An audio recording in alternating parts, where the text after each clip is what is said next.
All right, here we are. What's up, guys? Hey, we're live for the late night Pokemon card stream.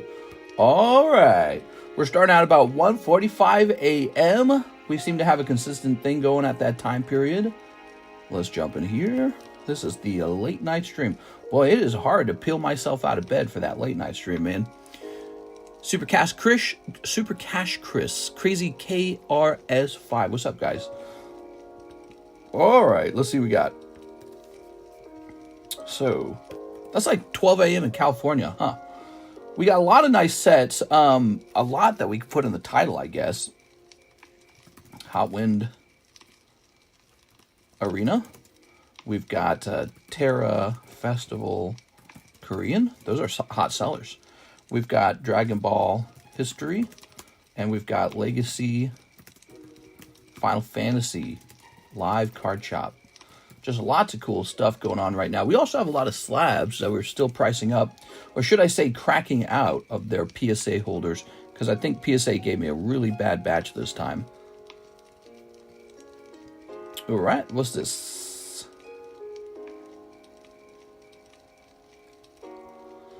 Oh, another hacked bot in our Discord server. Man, that is a problem for Discord. They got to figure that out. Just reading the mod chat. All right, so there's that. Let's go ahead and get a link now.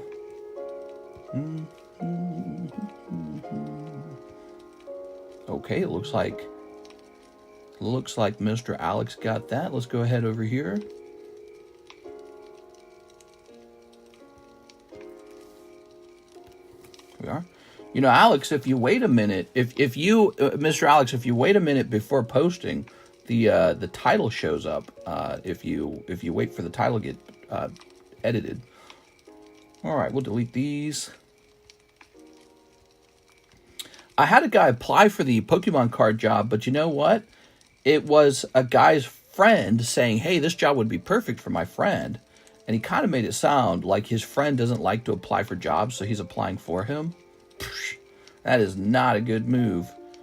So there's a tip. If you guys are applying for jobs, do not reveal that you are applying for your friend who doesn't feel like applying for jobs, okay? That is not going to help your friend get the job.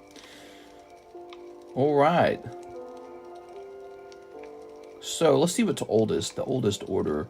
This is 13 hours ago. Todd Peters, priority shipping. I will also order a box soon, 2 in a few hours. All right, Todd Peters. Now, just a warning, I'm in charge of the shipping right now, so the handling times are to be seen. We don't know how fast it'll be. I should be able to do a couple shipments per day. I saw Snow White. It was just okay. So many cuts, though. Yeah. I've been watching even more Snow White reviews, and, man, they are skewering that movie. They are killing it with the reviews, man.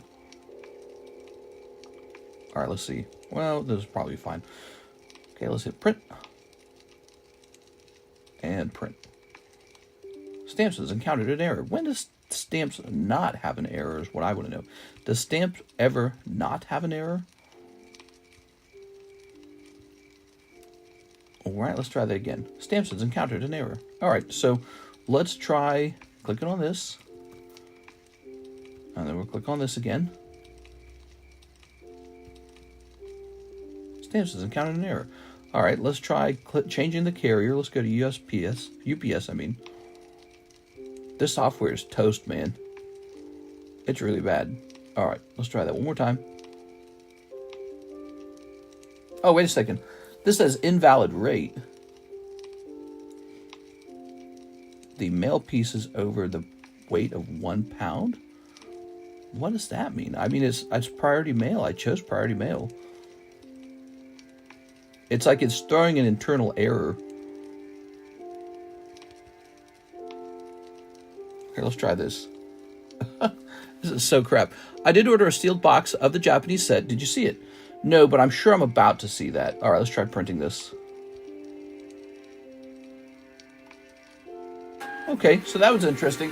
What I did is I kept upping the weight on the label until it showed itself as if it was checking the database, or not the database, but the network for a new price on the label. And then it finally printed. So weird. I show speed is in China and met a Chinese buff dude in the forest. Oh, what? Okay. But yeah, let's put this over here. I hear that name every now and again. I show speed. But I never know what you're talking about. We are. Ah. Ooh. Hot Windarina. Selling out fast, actually. We went through a nice case of that. Can I apply for a job for my friend while I'm at it? Yeah. Here we are. All right. Yeah, this job sounds great for my friend. He doesn't apply for jobs, though. Oh, okay. Mr. Todd, let's go find your bag now. I know you got a small bag over here. Toby. Mr. Todd. Putting that back there. Or I can ask my friend to order Pokemon that isn't me. Yeah. Here we are. That'd be funny. Hi, mistress, says Lurkin Lowry. Lurkin Lowry? It's Lurkin Lowry. Alright, so now we have an order for... Click. I don't think I was supposed to click out of that, actually. Hold on. I've got 2 slabs as well. Yeah, those get added in a little later.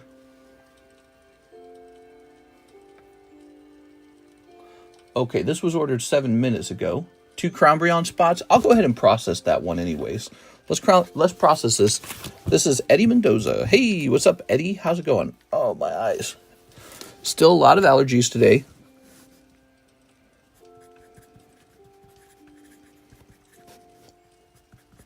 Today was an eventful day. I got a ton of exercise today, like a lot. We went on a big hiking trail on the side of one of the cliffs out here in Lake of the Ozarks. Very pretty. So many people there, man. And it's so steep. You climb way up a hill and way back down a hill. It's a lot of energy. And then we met up with our real estate agent today to look at a piece of land. And, man, I'm ready to buy it, man. I'm ready to sell all my Pokemon cards and buy it. I'm going to sell off a chunk of my best cards or just say sayonara to the Pokemon cards. We went there, and it's a piece of unimproved land, but it's in the state park. The state park is called Tonka State Park, and there's this sort of like river. It's a very thin sort of like stream-type river called the Nyangwa Arm, and it flows and connects up with the state park's main spring, the Tonka Spring. And so it's like this strip of land. So it's like this strip of land like this, right? And here's the state park. And here's the piece of land we want right here. And there's a bunch of private land in between. And there's this guy selling 26 acres of unimproved land. It's on the side of a huge, huge hill. And the hill goes all the way down to the river. And you own a chunk of that river. You own a huge chunk of it. It's like a beach, basically. You go down. If you've ever been on a float trip, you know how beautiful it is, a float trip. You got like the water and the rocks and all that. It's like owning a chunk of a float trip, you know, like river or stream. And whenever you go to those, you always have that feeling like, oh, we're at the state park. We're at the, you know, so-and-so river. You can own a chunk of that out here. It's so crazy. You can actually own a chunk of that. And so this guy has one for sale. It's the only one on the market. $500,000. So tempting. So tempting. So beautiful. I was there today. It took us like a half hour to hike all the way to the bottom of it. And then we had to hike all the way back up too. But, you know, we put in a request with our real estate agent to see the land. And it's messy. I mean, it needs a lot of work. They have like a gravel road at least that takes you partially down there. Yeah, you go partially down the side of the land, but it's really steep. And we walked the rest of the way because it was so steep. We didn't want to drive our cars any further. And there were these trees falling over. You walk all the way down. You get all the way down to that land. Break out of the trees, and there's the beach. So it's like a beach with the river. So beautiful. So shockingly beautiful. As beautiful as the rest of Lake of the Ozarks is. It's just really beautiful land. And I feel like it's super rare. You're not going to get a lot of chances to buy 26 acres with access to the river like that. Super rare. But, you know, that's a lot of money. You just got to have that money, I guess. So, Mr. wants to be a Bushman. Yeah, we'll start our Bushman YouTube channel, I suppose. Hey, this is close. Eddie just bought 2 spots. That's 16 out of 21. That means there's 5 spots left. That's actually really close. Now, let's go in here. We have Juan Macias, 2 bulk boxes. All right, you got it, man. 2 bulk boxes. Let me look at those bulk boxes. What do those go for these days? I guess 25. Let's see. 25 includes shipping. You know, I'm going to make that $1 more expensive. It's going to be 26. Here you are. I actually am not generating as much bulk as I used to keep up with the demand. So, Mr. Juan Macias, let's get those printed up. Those bulk boxes are really nice. And they are $26 a box. You guys ought to give them a try. They are 14 pounds. 14 pounds of bulk. So we got to print 2 of these now. Time to see all your Charizards. Time to sell all your Charizards.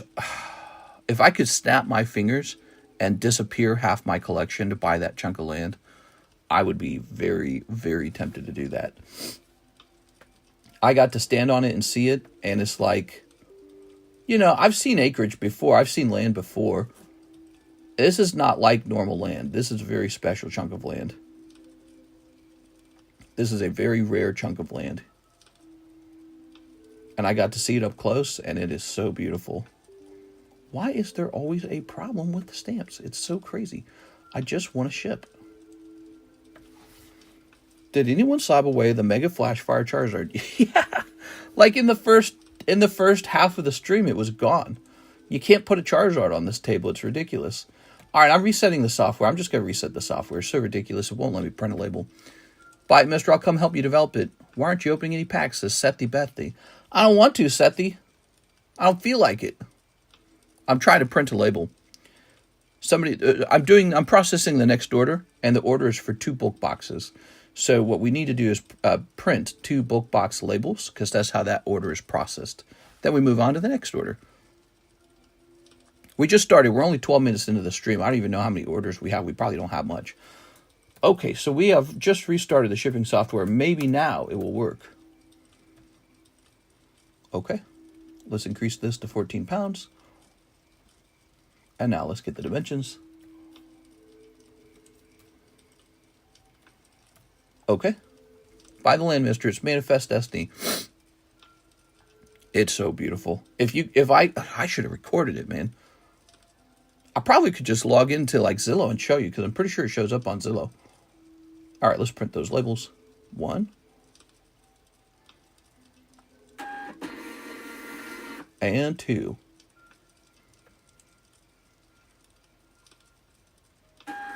All right, there we go. Clickbait to the max. Help me trade up. I'll put you on YouTube. Grabbing this.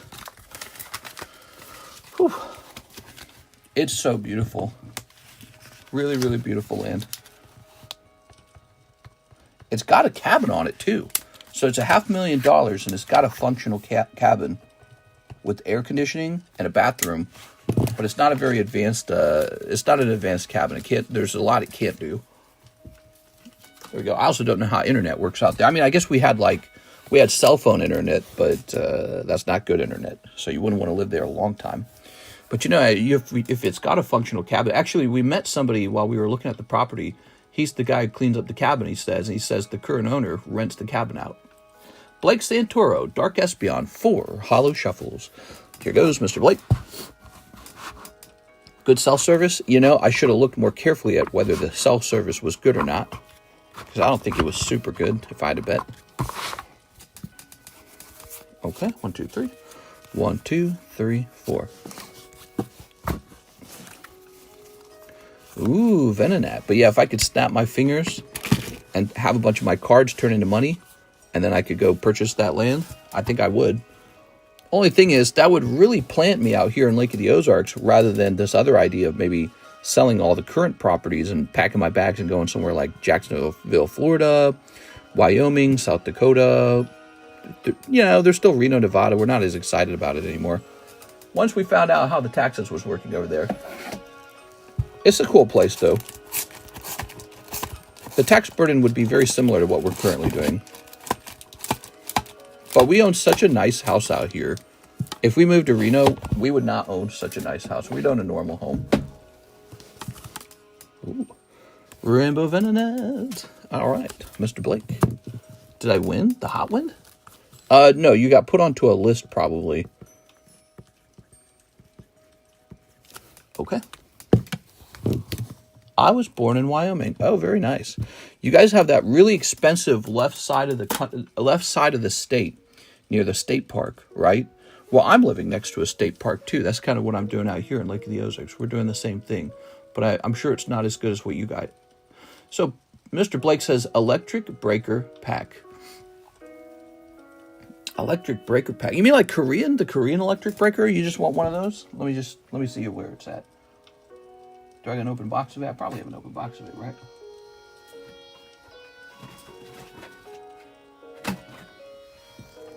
Oh, is this it? You want one of these? Oh, that's EV Heroes. Okay. Hold on. I guess I had more EV Heroes open than I thought. That happens all the time. I find I have two boxes open at the same time by accident. Grab this back. Okay. Put those two together. I might have to open a new box for you.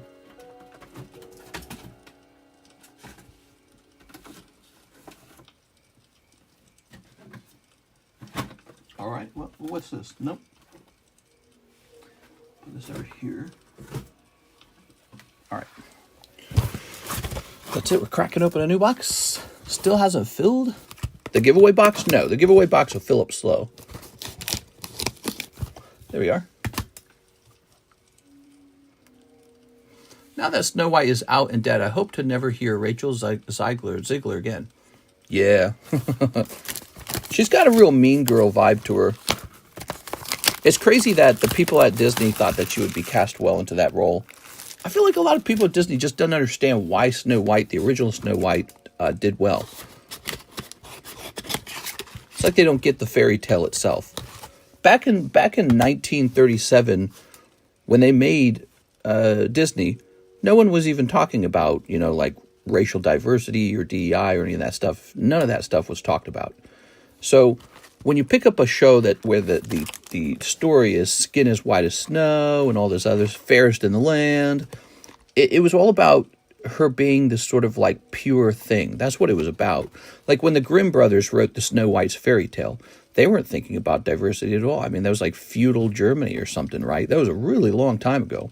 So when they were using words like Snow White, it wasn't in relation to all the other races. They weren't even considering the other races. The point was that she was very pure. She's this good, pure thing in the world. And the evil queen hated it. She hated it because Snow White was this pure, nice thing.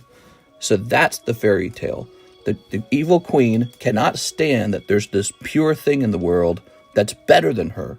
And so it makes her jealous. But, I think that, in the modern time period, people don't pick up on that feeling, that vibe of the fairy tale. They don't understand that's the point of it. They think Snow White maybe is just talking about racial diversity. That one's supposed to be white. Or, it's just like, who's hotter? Is Gal Gadot hotter or Rachel Ziegler? It's not about who's hotter. It wasn't about who's hotter. It was about who was more fair, the fairest in the land. All right, that's for Mr. Blake. So I feel like from all the reviews I watched, and especially from the tone I get from the movie, all of that's glassed over. Like, no one's even considering the original intention of the original artist of the fairy tale. They're not thinking about it that way. So, Mr. Blake, I don't know if you've got a bag. It was 20th spot 2 nights ago. $20 a spot. Oh, you're talking about a break? Oh, he's talking about this. Yes, here it is. The Hot Wind Arena box break. I thought you were talking about the giveaway, Ryan. Ryan, we have a Hot Wind Arena giveaway. Here it is. Just a little confusion there. This is the giveaway on the left, and this is the box break on the right. So any of you guys can jump into this box break for $20 and have a shot at a whole box. But there you go. That's the update on the box break. I got a little confused there. I don't know if Blake Santoro has a bag. I feel like he doesn't. Maybe her brand is being a beach. There's no good reason to change the skin tone of various characters. There's also no good reason to not change them unless you're trying to appeal to people obsessed with the source material. Well, it's like asking, why is a story good? Why is Lord of the Rings so good? Why is Star Wars so good? You have to understand the essential root idea of the story being told. And so, you know, technically you could have Snow White be any race, but this idea that it's this character that's a pure character is very important. Let's see. And I don't get the sense that that was what the story was going to be about with Disney anyways. So even if Rachel Zegler, whatever her name is Colombian, rather than a German girl, which is probably what they should have done, because that's what would be demanded of the story if it was the other way around. Like if it was a Colombian story, and then they picked like a white German girl to play the role, in 2025 there'd be an uproar in that. But you know, if it's a German story, it's okay to get rid of the German actress. That's an actual job for a German girl, and so that job's been taken away. So that's a whole different subject. But the point is, the story actually being told now, it's not about the original concept of the fantasy, that Snow White was this pure, you know, like a little soft little bunny or something, you know, like the huntsman in the original movie. He couldn't kill Snow White because he recognized her as this good thing. He couldn't do it. That's what stopped him. And so, you know, it's really important to get that idea across in the actual story. But their story for the new one, I guess it's like a girl boss story, and it's just like, oh gosh, dude, just write a whole new story at that point. Just have a different story about, you know, a strong girl boss. Don't steal the skeleton or the really the symbolism of the old original Snow White movie to push off your, I guess, your 2025 political narrative. Just go write a new story that fits it better anyways. All right, but that's what they do at Disney now. I don't know. That's what they do. That's like the Force is female and all that stuff. It can't just be the Force is the Force. The Force has to be female now, so that's their stuff now. Everyone's tired of it. Chen Zeg Vong for the Pokey Shuffle. You got it. Flint and Steel. I can't wait for the new Jack Black Minecraft movie to come out, too. You think that'll bomb, or you think that'll do well? It has a chance to do well, I suspect. But more likely, it'll just be okay. Here it is. It could probably do well. I'm building a house in Minecraft. Here's a Rongaroo, a Vulpix. All right. Did they make her do something unpure? Well, I mean, I suppose so. You know, she's sort of like this rebellious figure who's going to overthrow the evil capitalist queen or something like that. You know what I'm saying? The whole, like, the bandits, for example. They tossed in this entire new concept, the bandits. So she's not with the prince, who was also a good figure, by the way. He was also a symbol of purity in that story. He was wholesome, and he brought her back to life with a kiss, right? Now he's a bandit, which is so 2025. It's like all the hottest dudes are like bad guys who deal drugs or something like that. You know what I mean? That's our culture now. The bad guys are the cops. The good guys are like, you know, the drug dealer's the good guy. That's the typical protagonist now, is whoever hates the government and is like a drug dealer. So they've done that to this as well. And so, yes, it's very similar to that. And, you know, I don't know why it has to be that way. I guess that's our times. I don't know. I think it makes sense that it would miss out on the feel of feudal Japan's fairy tale thinking, but it would have been refreshing if Disney had actually stuck to the source material. That would have been refreshing, because that's what no one does now. Christopher Garcia says, please ship my 2 PSA graded Blastoises. Sounds good. All right, Mr. Garcia, let's get it shipped. Christopher.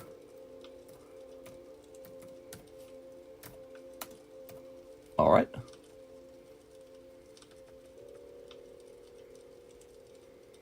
Okay. All right.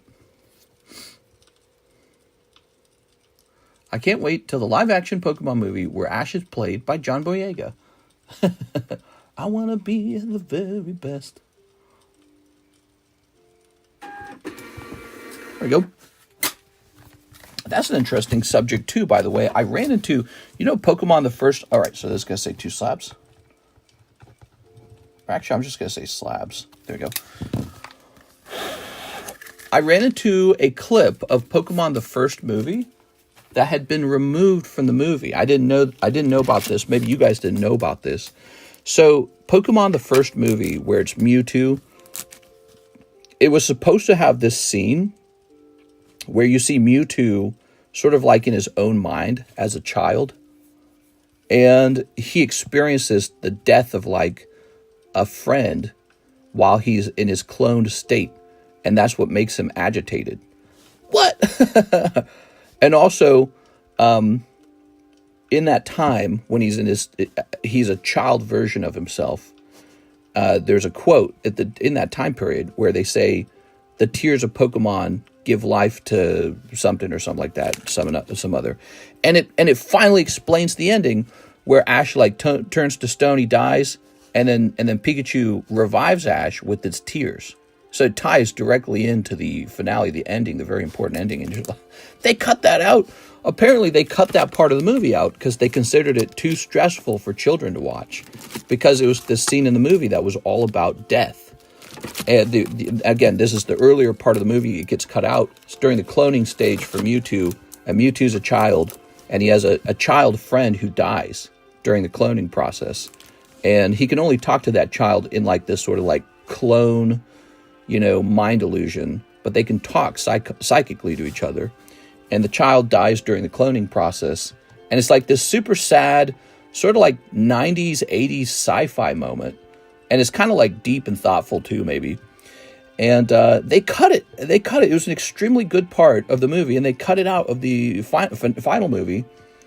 They should have never done that. It was so good. So I was really sad to hear about that, because I only watched the cut version. I guess some people got to see the original version before it was changed. Mr. Eddie Mendoza, one more spot in the crown break. Oh, you are tripling down. Be careful in there. All right. If you change your mind, let me know. That's a big risk. But you are a big boy and can do whatever you want. So you have a 3 in 21 odds. That's 1 in 7. Think about that. That's worse than rolling a die, okay? Those are some tough odds. Did you see my PayPal order for the Japanese set? Not yet. The little girl, right? Yep, the little girl. I'd never heard about that. I'd never seen that. I came across that randomly on TikTok, and it was such a good part of the movie. Because I feel like, having to deal with a subject that's difficult, like death, is so good to expose children to, because it teaches them about the real world. It teaches them about grief. And the idea that, this might stress the child out. It's like, bro, the real world might stress the child out. Like, this is real stuff. So, exposing that part of the story, and the fact that it was designed to explain the ending. Because when Pikachu cries on Ash and he's healed, I never liked that ending. I never liked it. I always felt like it made no sense. I always felt like, okay, and then lucky for Ash, Pikachu cries on him, the end. But the fact that they had already built up why that was going to happen in that missed portion is so ridiculous that they cut it. It's really sad. All because it might give us too much stress as children. Like, you give me a break, dude. That's sad. All right, so let's keep looking through these. You ready? There is a 2004 Pokemon movie where Team Rocket's sisters do kill a Pokemon. Sisters? I do not remember that. Okay, so let's see. I don't think I watched that one. Here it is. Todd Peters, Hot Wind Arena. All right. Very good. You're going to get this box right here.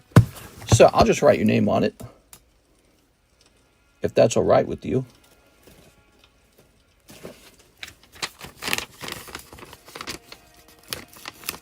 All right. For something as cheap as $54, can that be a slab away? It can. I don't really know if that... It kind of defeats the point of slab away if you're going to do one that cheap, I'd say. But you can if you want.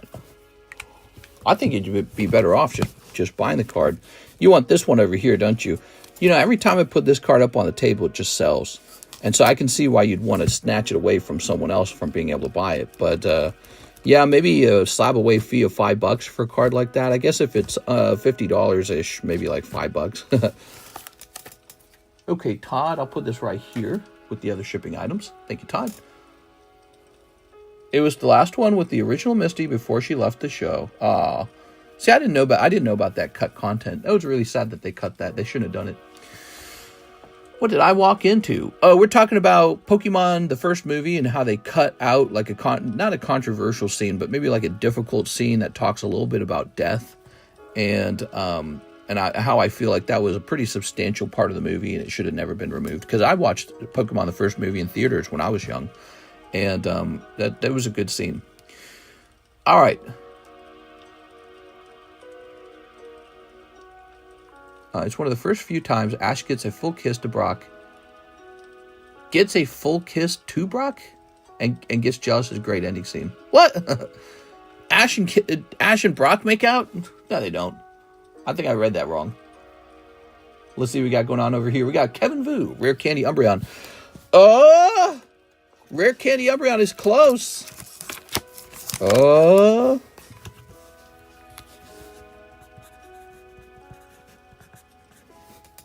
Here it is. Very good. Some random girl gives Ash a kiss at the end, and Brock gets jealous. He says, hey, you can't be kissing my bro. Only I get to kiss my bro. 1, 2, 3, 4, 5, 6, 7, 8, 9, 10, 11, 12, 13, 14, 15, 16, 17, 18. Yes, we're at 18 out of 21 spots. 19, 20, and 21 remain. 3 spots, and then the rare candy breaks. And then we get to pick out a new rare candy. It'll be very exciting. Can I trade that Venonat slab for a crown spot, $40? Also owed a Dark Espeon spot. For the Venonat slab, I would do $20 if you're interested in that, okay? You know that. You know, if you offer me a trade, I'm not going to offer the full value in the trade. Here's Yugi Tao. 1 spot in the Umbreon break. Here it is. Bloop. Also owed a Dark Espeon spot. Could you explain that? Did you place an order for the Dark Espeon and I didn't see it? Let me see. Dark Espeon. Oh, did I not fulfill that? I'm so sorry, dude. Let's see. Let's see. Oh, yeah. I guess I must have gotten sidetracked in a conversation at that point. What were we talking about? Were we talking about Snow White? There it is. All right, Snow White. Boy, there is some strong dislike of that story. All right.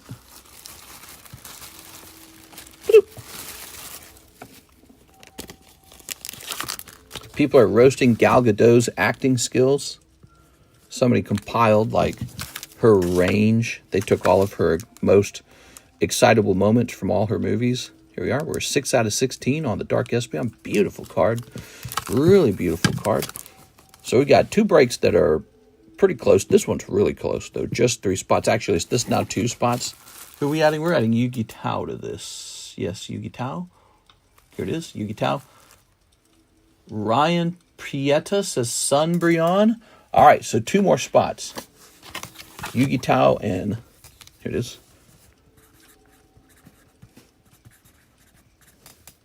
Yugi Tao and Ryan Pieta. Just keep that card. Pieta. There we go. All right. Sky News Australia just made a video, Go Work or Broke video on Disney. Oh, yeah, Sky News Australia does that a lot. It's really interesting. It's interesting to have an Australian news network that pays so close attention to American news. And it's like a conservative news network. I've ran into that place. 1, 2, 3, 4, 5, 6, 7, 8, 9, 10, 11, 12, 13, 14, 15, 16, 17, 18, 19, 20. Whew. Here we are. Okay. Just keep that card. Are you referring to the Venonat? You don't want $20 for it? There it is. All right. Good. So that means there's 1 spot here. And we'll place this over here.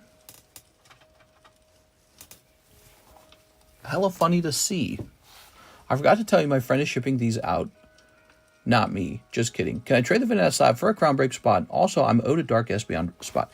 Here is the Dark Espeon spot, Mr. Blake. And for the Venonat, I would do $20 for the Venonat if you'd like. I can do $20 on the Venonat. So that would not be enough for a whole spot in the Umbreon, but you could do the other $20. So there it is. Okay. So Mr. Blake, you got your spot in here. You got to hurry because I'm pretty sure this is probably sold now. This is probably sold. And that person has a right to that as well. Let's just see. It looks like there's no orders in the queue, actually. Hello, mister. How do I go about shipping my cards? Says Denise Lopez. Oh, you remind me. There's a girl who asked me to ship her cards. And I probably pushed that email way down.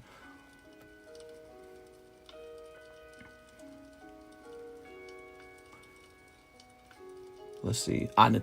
Yes, Natalia.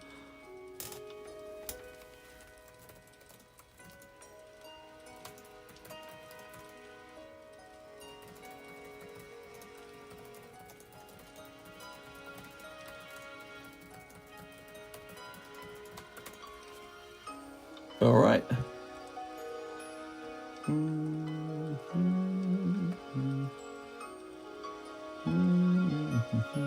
Can I demand you ship my cards tomorrow? Just kidding. No, it doesn't work that way for sure. Senpai noticed me. Hey, what's going on, Brandon?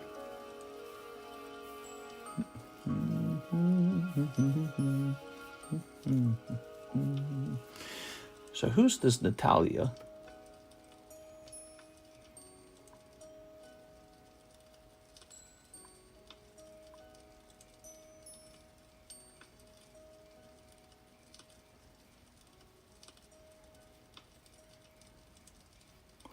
Oh, yeah, it's an international shipment. I remember this. I offered a person free shipping on their cards one time, and it turned out they were international.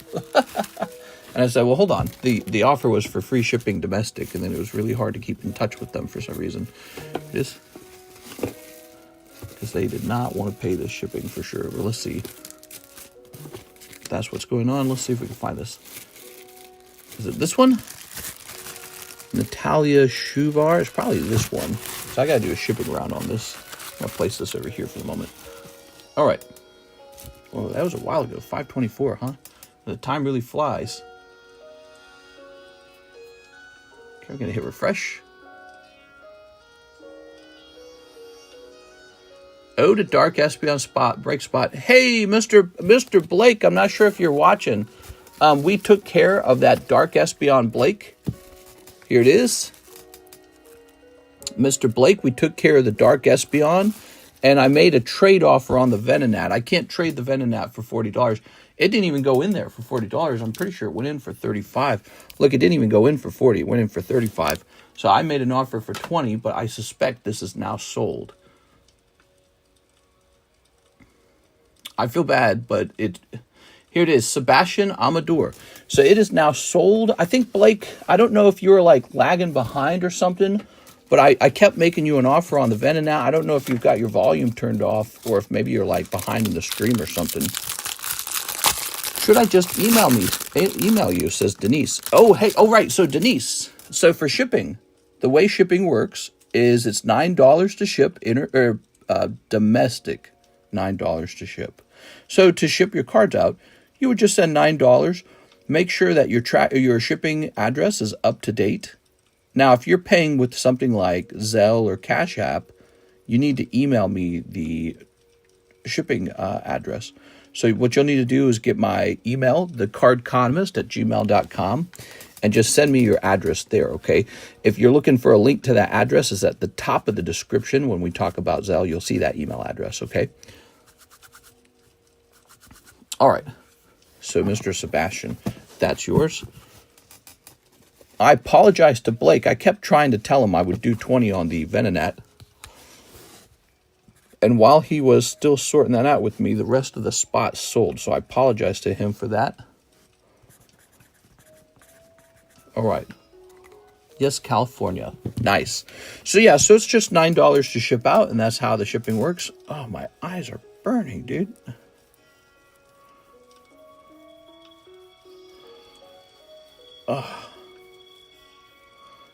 All right. Sell the Venonat for $20. All right, so the Venonat comes back to me. Here's the problem is the Sebastian guy already bought the last spot. As you know, when a break comes really close, well, you know, actually, I'll just do this. Pop it in there. We're going to say 25 this time. So he's going to be 25. We're going to pop him back in this Poke Shuffle for just 25. 1, 2, 3, 4, 5. Yeah, I apologize, Mr. Blake, but the last spots in this guy sold out in the time that we were discussing it. It's really a kind of a first come, first serve race kind of thing. But you know, it's funny because there's so much time to buy into the break before it gets to this point. There's tons of time. Like this guy, I think he took 2 weeks to sell. I think it was 2 full weeks. There we go. So there's always time to jump into the rare candy. All right, so this goes back up into the Poke Shuffle. I like Venonat. You like Venonat? Well, he's back in the Poke Shuffle. He's cheaper now. And so I'm only making $5 when the Venonat sells. That's kind of how that works. So there's Sebastian Amador. Flip my Dark Espeon to the Crown Break and $20 store credit for a live shuffle. I can't do that, Blake. It already sold out. Blake, are you on a delay? Hold on. Blake, are you on a delay? Might want to refresh there, Mr. Blake. He might be on a delay and not know it. All right. So this is sold out. I apologize, Mr. Blake. You don't want to give up your spot in the Dark Espeon now that this has ended. You'll want to hold on to that because that's a good break too. Okay. And let's grab this.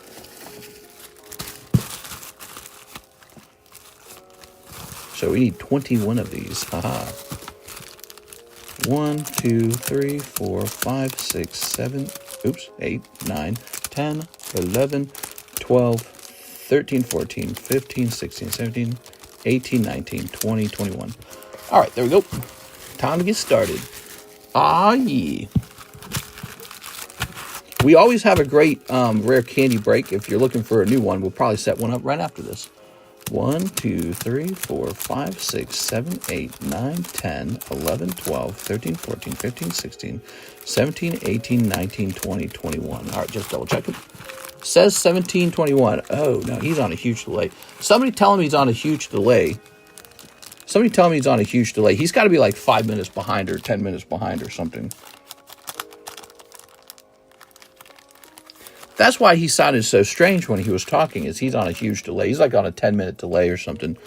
All right, 1, 2, let's do it. 1, 2, 3, 4, 5, 6, 7, 8, 9, 10, 11, 12, 13, 14, 15, 16, 18, 19, 20, 21. No notification from YouTube, says Marshall Weber. Really? That could explain why we are 42 minutes in and only 95 watchers. Well, then again, we started at 1:45 a.m., but normally we have 100 viewers by now. Here it is. I got one, says AVAX. Oh, thank you for confirming that. Okay, maybe just Marshall Weber didn't get one for some reason. Make sure you smash the bell. Make sure that you have notifications turned on. You can also join our Discord server because we always ping the Discord server when we're going live. That's a great way of knowing when we're live.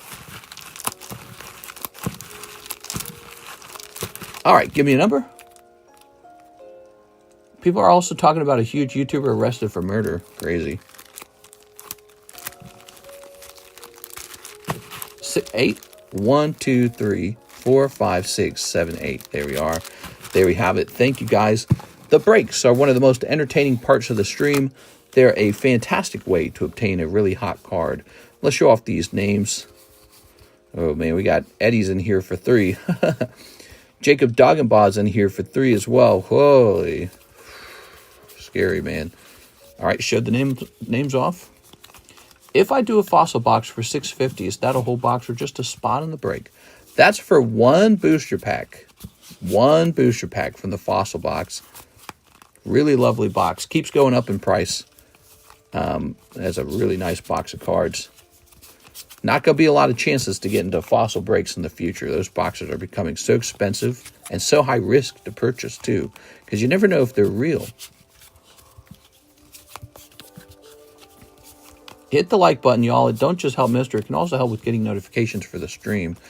I think it gets us a higher audience when you hit that like button, because I think YouTube tells more people we're live based on how the people interact with the stream. Okay. I could definitely do one in the future, but I got to get some cards first. Here we are.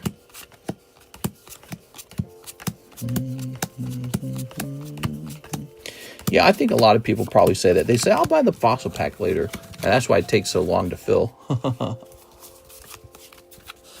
Don't put a test card in. All right, give me a number. There's a big break, the rare candy break.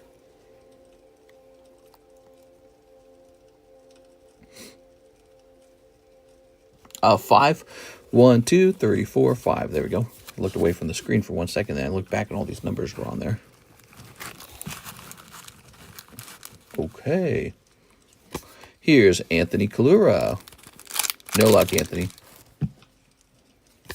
Ryan Pieta. Jacob Dogenbaugh. Come on. Mike Side. Wow, look at that. Wow, that's Mr. Mike Side basically doing very well here.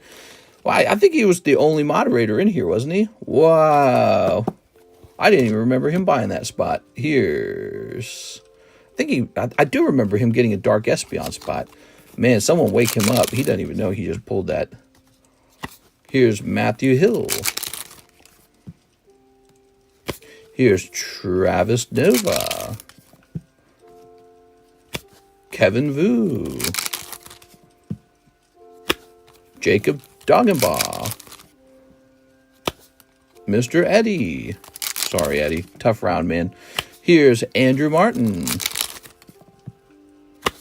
Jacob Doggenbaugh. Eddie, I'm going to get you a bonus card here in a second here, all right? Here's Joseph Jones. Yuki Tao. Hold. Matthew T. Oh, who gets the star card? Mr. Eddie. Ah, not Eddie. Here's Carlton Wicks. Zachary Stekskowski. Is the box break $20? For Hot Wind, yes. Here's 6. Sorry, 6. Sebastian Amador. There it is, Sebastian Amador. Picking up the star card. And Beatrice Moniz. That's a cute little Mickey Mouse.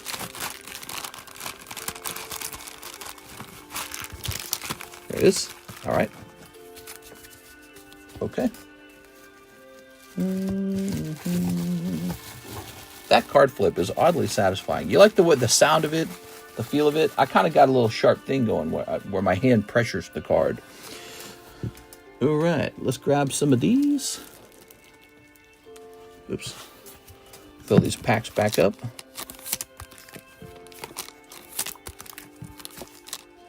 Are your Japanese boxes better than the ones in the store? Sure. I think they are. Wait a second. 6 says sad. I know. That's a big one, though. The Umbreon was a 21 spot break. It was going to be hard to pull it no matter what. 21 is so difficult. 1 in 21. So Mike's side just experienced some huge luck there. There we are.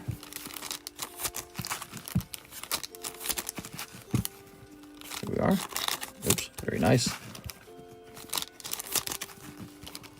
I got the star card. What does that mean?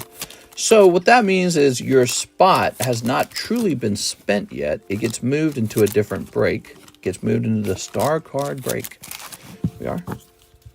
Let me just show you what that looks like. Sort of like a second chance thing. The thing is about your second chance is you don't control where it goes. It goes to the star break. In this case, the star break is this guy. That's the star break. And it ticks up by 1. You know, I just sold one of these cards. It was a PSA 8. I sold it for a whole bunch of money. You go in here. PSA 6 is a little cheaper than the 8. Okay. Let's go ahead and tick this down to 5. So this card is now 5 out of 14 with 9 spots remaining. Mike's side going to be cheering when he gets out of bed today. Yeah, Mike's side's also in this break too. He likes the evolutions. He likes to buy into those breaks. He's won an Espeon break before, so he knows what that feels like. Oh. I heard PSA is your favorite company. I've been whining and crying a lot about PSA. But, you know, their recent submission return was so severe that it gives me a different perspective of PSA. And I'm going to get more submissions back from them as well. So we'll continue to see if that... mic side. We'll continue to see how that goes. Okay. Now, Mr. Blake does have a $20 store credit.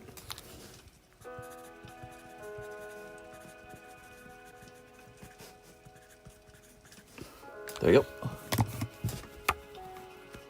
Okay, $20. Now he says maybe a live custom or a spot in the box break. All right, well, you got to tell me which one, all right? Let me know if you want a live custom or a spot in the box break, all right? Just let me know which one, because there's two different things. Yeah, I'd be happy to service either of those. You just let me know. We also have Wilbur Viato, who wants 4 Japanese Azure Lane Volume 2. All right, those Azure Lane Volume 2s are really expensive, and they still sell. Here's 1, 2. We got 2 of them. Do I have one more? Crazy how popular they are, right? That's Oshinoko.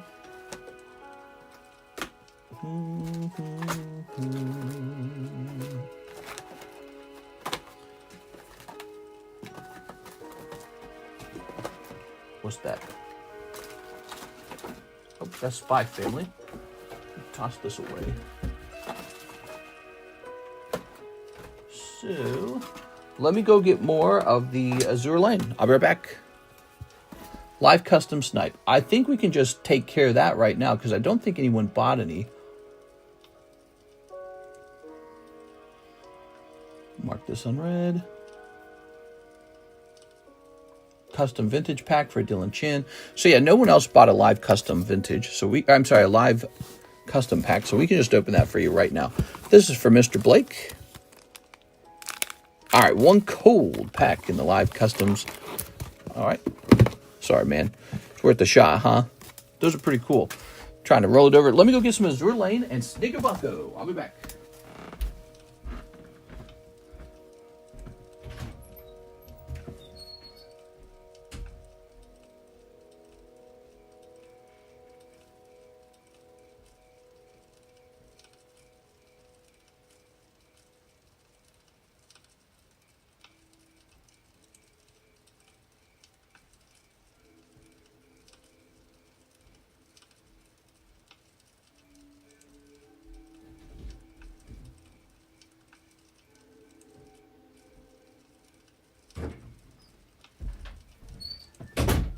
Here we are.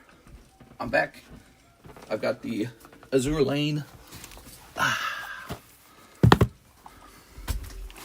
Okay. Popping this back here. So now is a fun time. We get to pick out the next break. What do you guys think the next rare candy break should be, huh?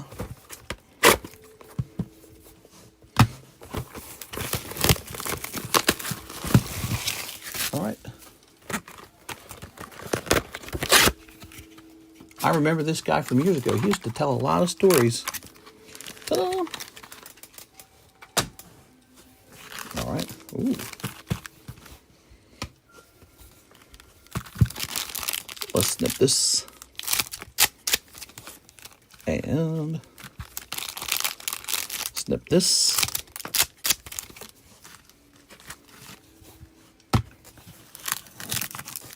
Tossing this away. What do we got here?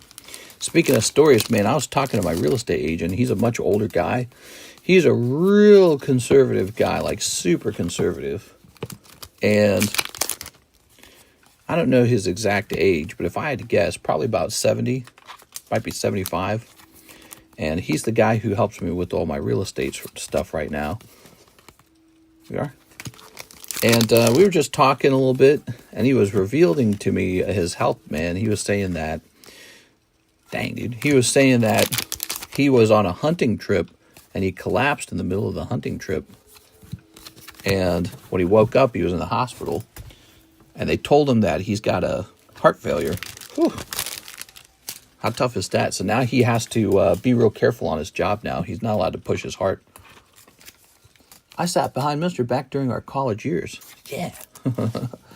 Okay, lovely. Here are these. That was for our friend Wilbur Viato. All right, Wilbur, let's go find your bag. That Dark Espion is next, man. That one's going to go off fast, in my opinion. That's a good one. All right, what we got?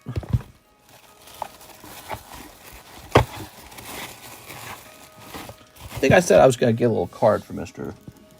Eddie Mendoza, too, didn't I? Is Eddie, you still here, Eddie?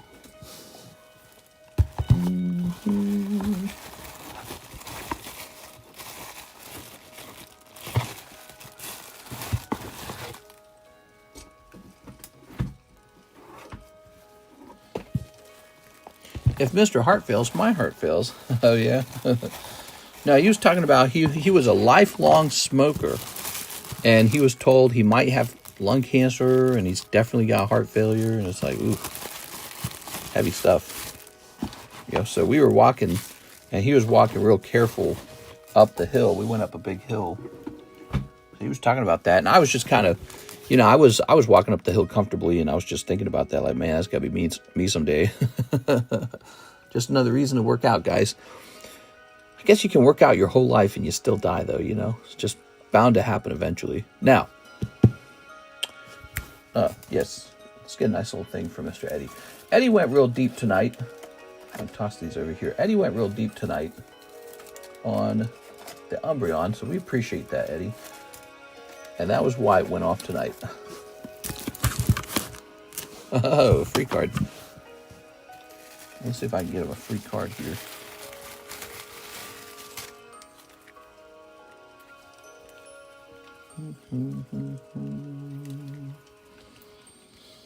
Well, I got some stuff. I'm going to give you these just to be nice, okay? I want bonus pulls. Stay healthy. I need these streams. Yeah. Well, I was saying this at the beginning of the stream. I got some great workout today. Really good workout. Actually, some of you guys have arrived to the stream much later. Didn't hear all the stuff I was talking about earlier. If you want to hear all the stories, you got to go back to the beginning of the stream. We do a lot of talking. It is.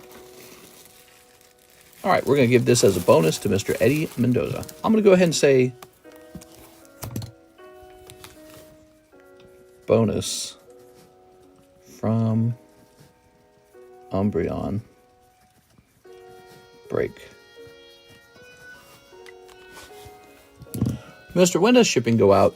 So Alexis is now on vacation to California, ahead of her actually moving to California, which I'm told will be in June.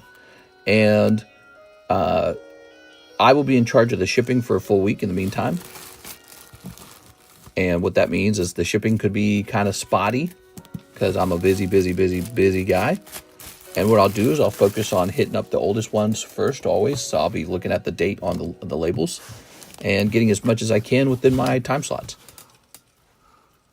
All right. Eddie says, thank you. No problem, man. Okay, let's see. Peturunt, $50. I don't even know who wants Peturunt. Here's a nice Arbok from Pokemon Stadium Red. Shining Celebi, potential slab away. Here's a Shocked Pikachu. Good to know you still do stories. I remember you telling a story about your teen years at a grocery store or something like that. Yeah. What? Teen years at a grocery store. All right.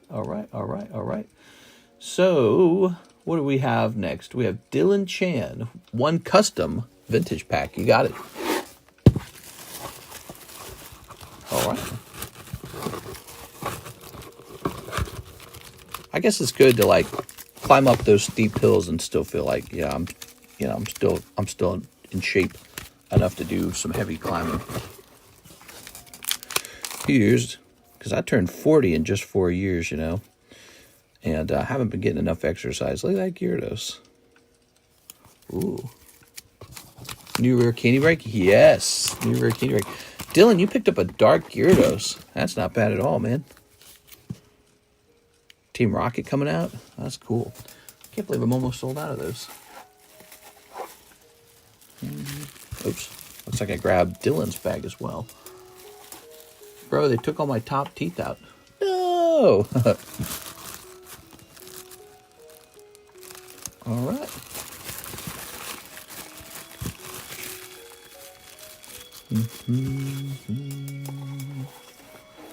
Grandmas, do you guys have any pets to keep your sanity?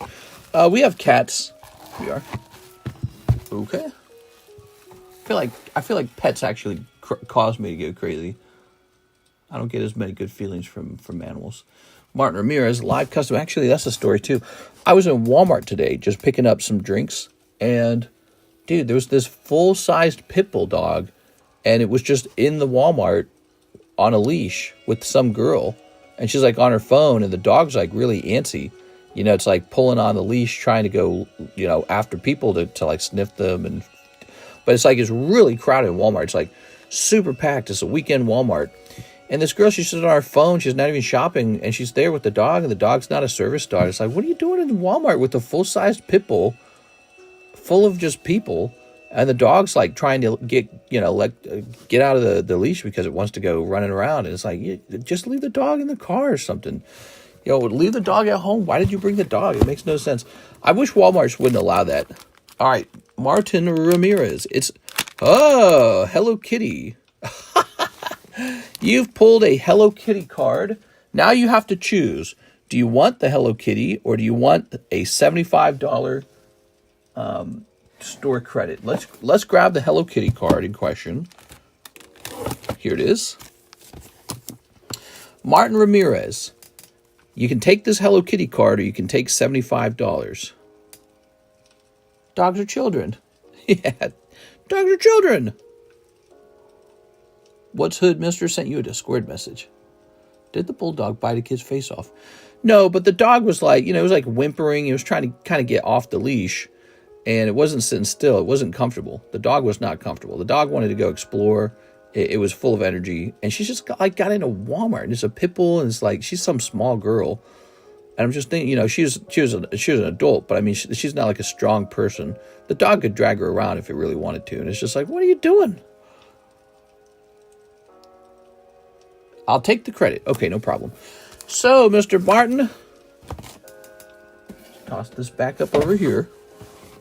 The way that works, looks like this. 1, 2, 3, 4. So there's about $80. Oh, wait. We don't use these cards. All right.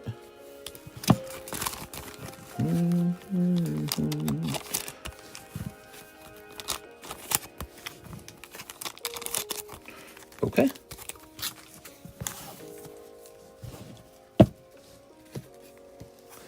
And now what we will actually say this time, 80. So 80 is not the value of the card, but 80 is what it went in for. And this time it'll say $60 of store credit. Yeah, I think I did that right. So it goes back in for 80 or $60 of store credit.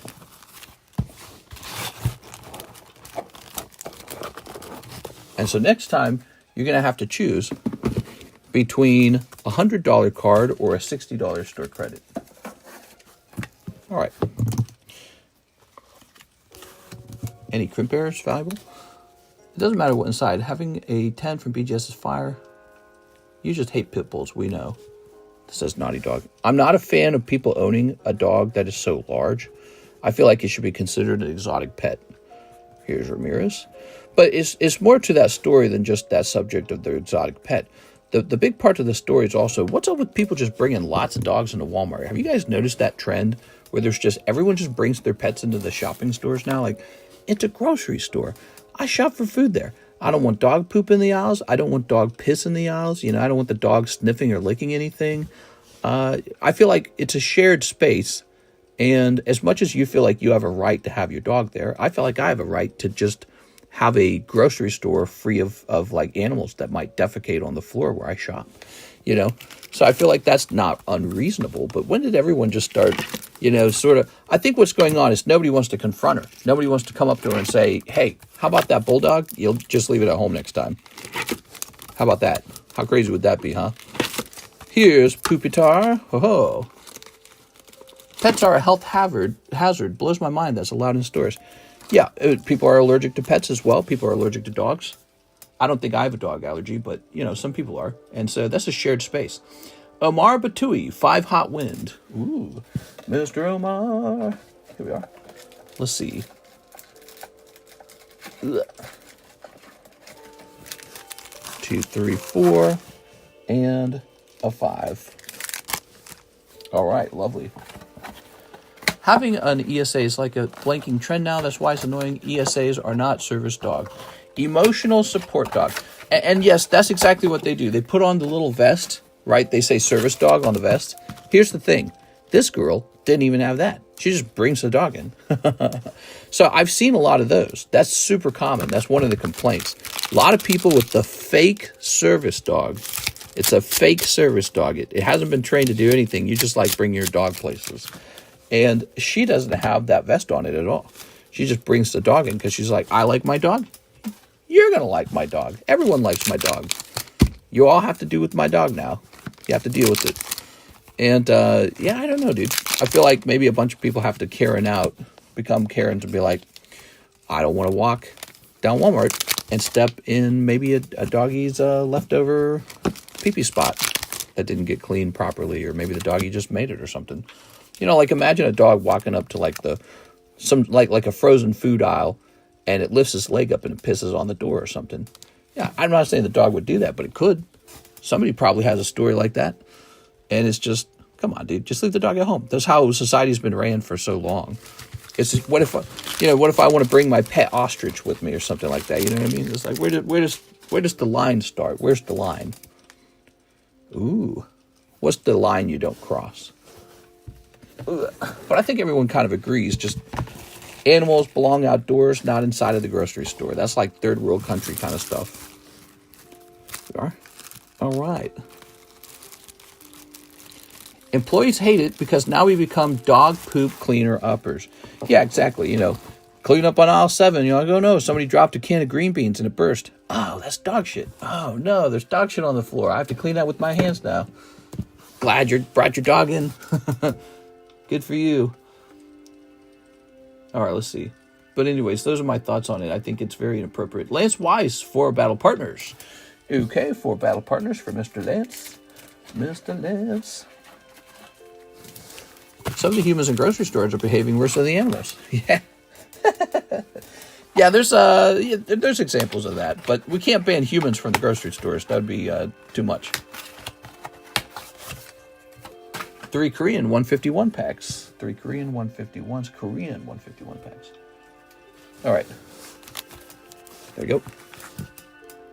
1 Yu-Gi-Oh! Cardos. I'm just going to grab one. Here it is. What'd you get? Golem guy. I got a bag, says Mr. Lance. You got it, Mr. Lance. Let's see. So I've started a conversation. To be fair, I've seen more people poo on the floor in Walmart than dogs. I've seen those too, where people will like dump in their pants and then they'll like shake their pants leg and leave a little brown gift on the floor. Oh, Jesus, dude. I don't know. When you gotta go, you gotta go. Not sure. I'm sure they didn't feel like actually going to the bathroom there. They might have been having a medical emergency. Bowel movement emergency. You never know. People have all kinds of conditions, I guess. Maybe they're just drunk as a skunk. But again, that goes back to this idea, like the grocery store is actually for people. You don't need to add to the burden of poop by throwing in some animals in there too. Especially the biggest dogs. Like if somebody brought in like a little Paris Hilton Chihuahua and it's in like a little pink purse, that's almost comical. It's almost funny, right? This dog was a huge dog. Like I wasn't convinced that if the dog really wanted to hurt somebody, that this girl, who was really, she was a short, thin girl. That's what it was, a short, thin girl. I'm not convinced that if the dog wanted to do something real bad, that she could stop it. And that's what concerned me. I was looking at it going, man, what are you thinking, dude? In a Walmart, and the dog's all antsy. It was like whimpering is what it was doing. It was whimpering. It was like placing its paws all over the ground. And she's just on her phone, like texting or something. She was in the soda aisle. And maybe she was waiting for somebody. I don't know. But yeah, she did not care. She wasn't paying attention to the animal at all. She just had it on a leash. Here's Magira. Ooh, that was a rough round of battle partners. All right, Mr. Lance, you did good. You sniped this guy. But the battle partners was cold. Shared spaces should be treated with mutual consideration and respect, but people and their egos, I don't think it's an ego thing. It's more like this is what I'm comfortable with, and so this is the standard now. I like this, you have to like it. Very sort of like, it's kind of selfish, I guess is probably the right word. Selfishness. I worked at Rite Aid for 5 years. I've seen customers poop on the floor a handful of times. Sadly, elderly people. Yeah. Yeah, I don't blame them for that. I don't hate on elderly people if they're pooping their pants. It's just part of being old. Mr. has a problem with negligent owners and not the animals being there themselves. If everyone was immediately responsible and clean up after the animal, it's not an issue. No. I do have a problem with the animal themselves being there. If you got a dog and that dog can leave a real, pumpkin pie on the floor, talking kind of dog poo type shit. If you got a big dog that can leave a real stream of piss all over whatever it feels like pissing on at some point, it just shouldn't be in a grocery store, period. You know what I'm saying? Like, I go get my tomatoes from there. I go get my apples from there. I don't want to wonder if I'm picking up the wrong ones or something. It just shouldn't be a thing. Here's Glassley. It's the owner's fault for bringing the animal there. Yeah. That we agree on for sure. What are they doing? All right, let's see. We're going to take a picture of this real fast. But it's a fun conversation because it's a real change. I noticed, I'm getting older over time, and I've noticed that was really not a thing until the last couple of years. Did you guys notice that? Last couple of years, grocery stores have become, hey, bring your animal in. Walmarts are like that now. There we go. I don't know if you guys... Is this a universal experience? Oh, yeah, you want the Discord message. Hold on, let me see. So, Discord message. Trade for a spot in the Mewtwo. In the Mewtwo? What are you talking about? Oh, I see what you're saying. Definitely... well, hold on.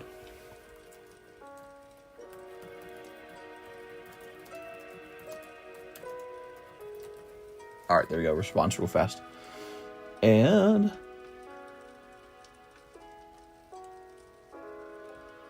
So, Mr. Blake was interested in the blue Nintendo packs. I will have to dig those up. I actually don't remember where those are. All right. Travis Nova, bulk box of cards. You got it, Mr. Travis? Okay. So we sold 3 bulk boxes of cards. It's actually 4, the truth. And we're going to wait for that. I see people bring their dogs into Dunkin' Donuts, and the workers give the dog whipped cream to eat. Oh, my God, dude. Oh, my eye's so itchy. Okay, hitting the print label on this. Same with Starbucks. It's Pa Pacino.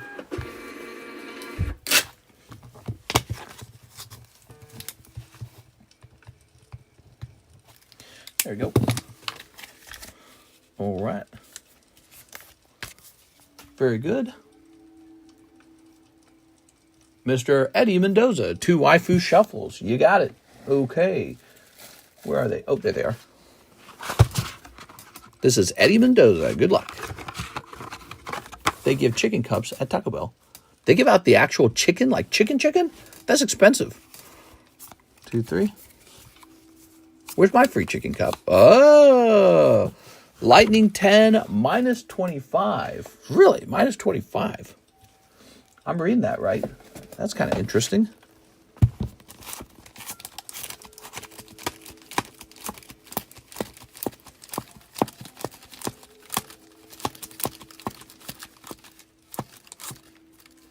It is lightning.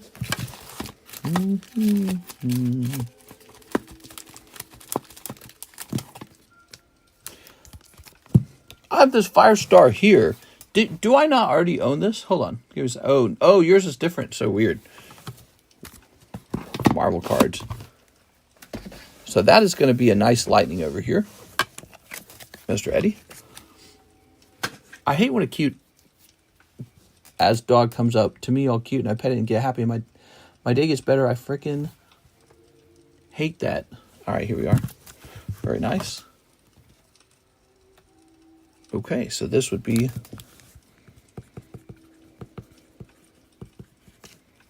Mendoza. Everyone definitely seems to have different opinions on that kind of stuff. You know what I'm saying?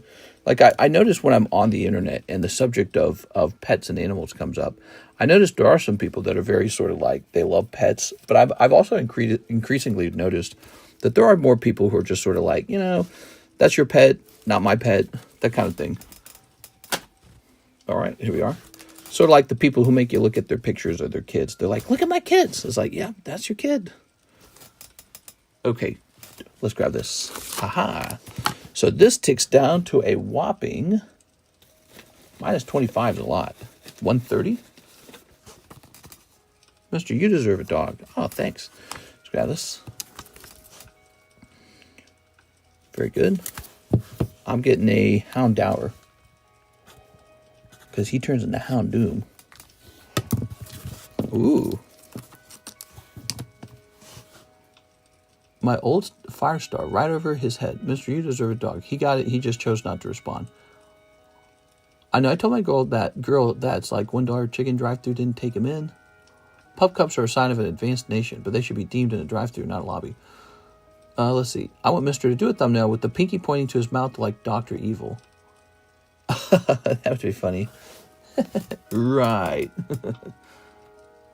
Let's see. 1 million. Ryan Pieta. 4 electric breaker. 4 battle partners. 2 hot wind. Okay. So you will need to wait for a second. 4 electric breaker Japanese. Is that right? Japanese. I thought your hand had some crud on it. Then I look closer. My phone screen is dirty as hell.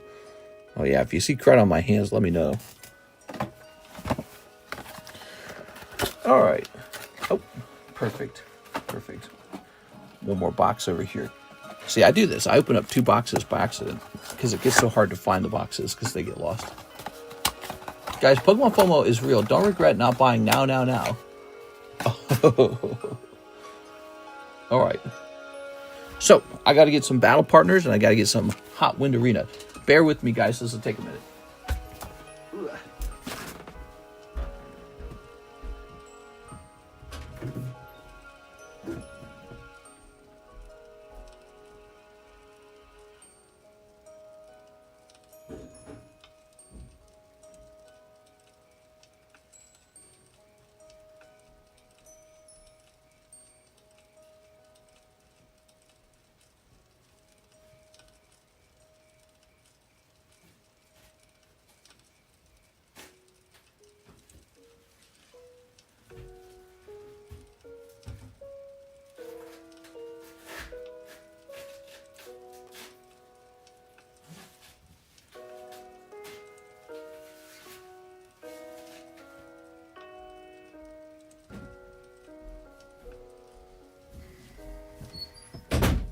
All right, fresh case.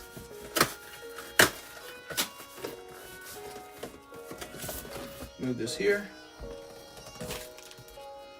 And grab this. Nice.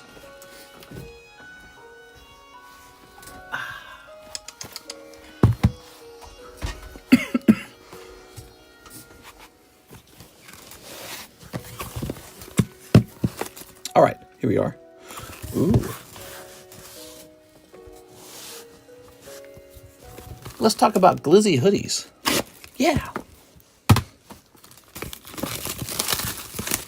My favorite subject.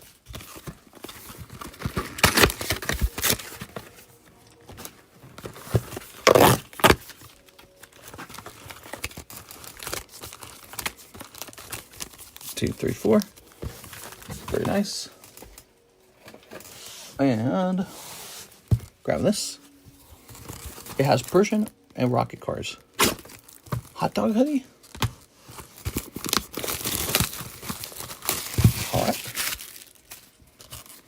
Are English Prismatic Evolution available? Great question. Those are sold out. I got some on the way, though.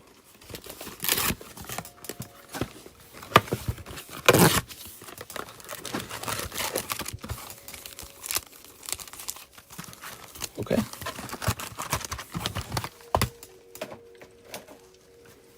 There we go. There we go. This is for Ryan Pieta. He wants 2 of the hot window. Hold on. That goes back like that. He's just doing 2 of those. Oops. Lovely. Dooba-dooba-doo-doo. Doo-doo-doo. Haha. Okay. And snipping this as well. Very good.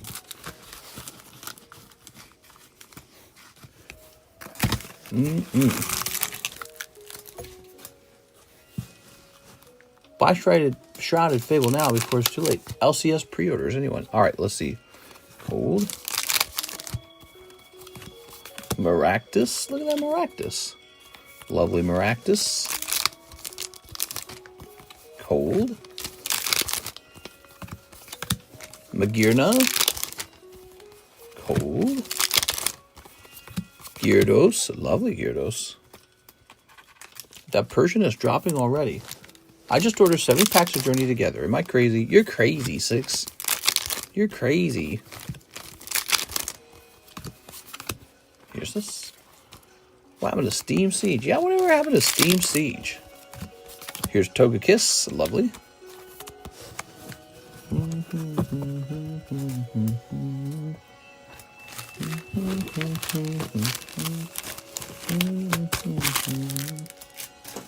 All right, Ryan Pieta with an R.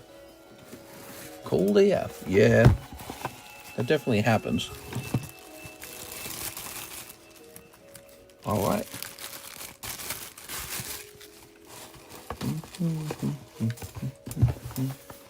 Discord message.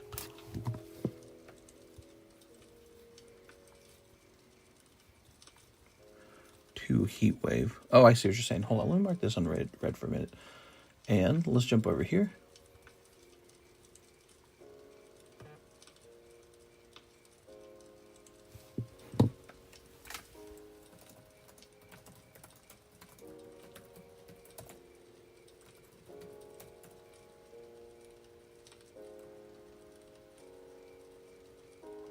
All right.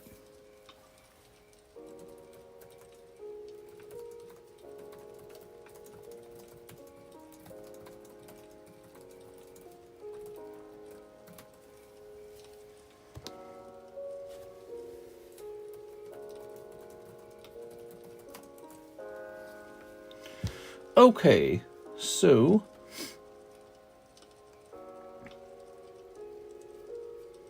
we have Justin Com, 10 electric breakers. Justin Com. Give me a minute. 10 electric breakers. You got it. Everything will go up again when Rocket goes to the moon. 1, 2, 3, 4, 5, 6, 7, 8, 9, 10. Pokemon will go up and down and up and down and up and down. Here it is. All right. So just have fun. Don't worry too much about it, I'd say. Sometimes when Pokemon cards go down, it feels bad. But I feel like if you've been doing it for a while, you just kind of get used to it. Like, let's say you buy a card for $100 and it goes to like $50. You're like, ooh, that's pretty bad. But if you actually just sit on it for a long time, it just kind of goes back up to $100 at some point. That's what I've seen anyways. I've experienced that. Yeah, I mean, in theory, it's possible for it to go down and stay down, isn't it? That would be like if the cards truly crash. But I feel like there's a lot of confidence in Pokemon card collecting these days.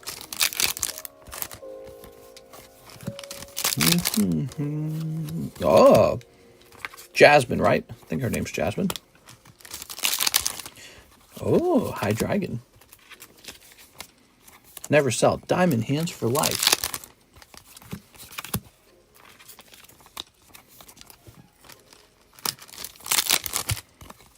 All right. All right. Okay. All right, there we go.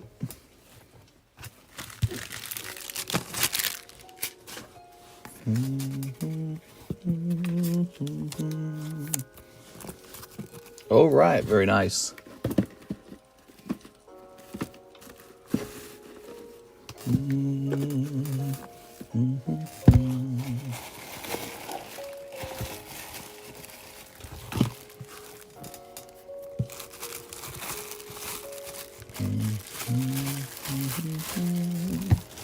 Very good.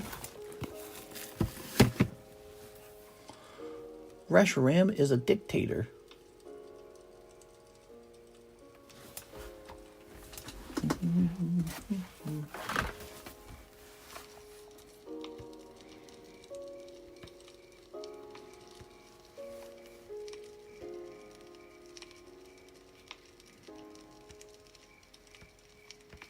Sorry, I'm just reading something.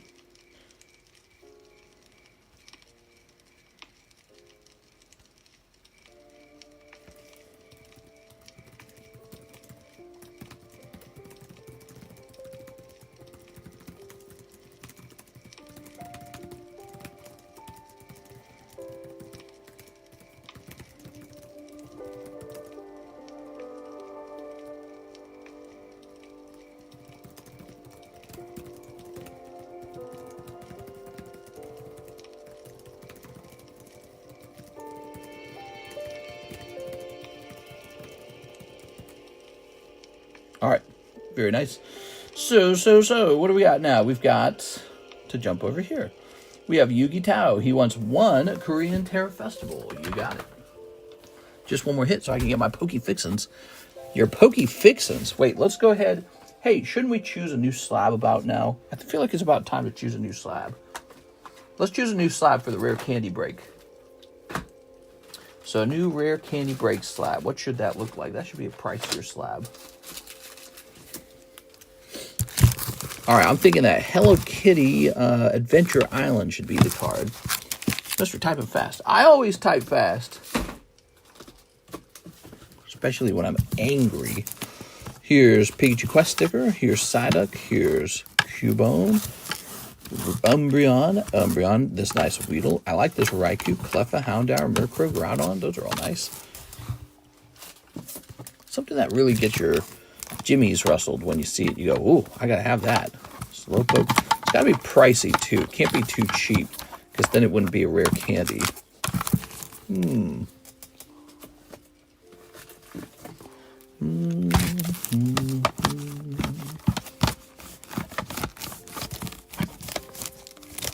Umbreon, that's kind of nice.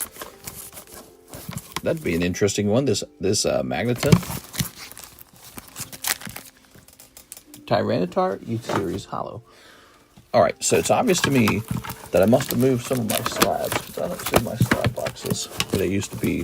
I think I need to stand up and find those. When we were worried about the wildfire, I kind of came in and took those slab boxes away. So I need to locate those slab boxes, because I can see my potential rare candy slabs are not in these boxes. We just do that Rayquaza you guys saw earlier. Easy peasy. Might just be back here. Let's see.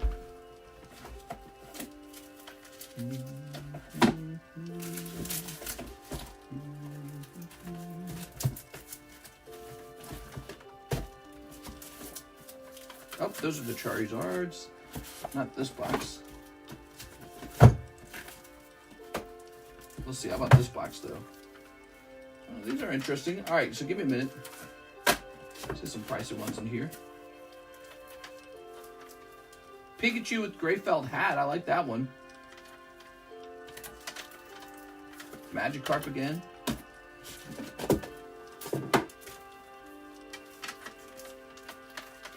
Lugia. That's kind of an interesting one. I like that one. All right, so the slabs we're talking about, they're back here, honestly. Give me a second here. I'm sorting through them. I'm grabbing some potential ones right now.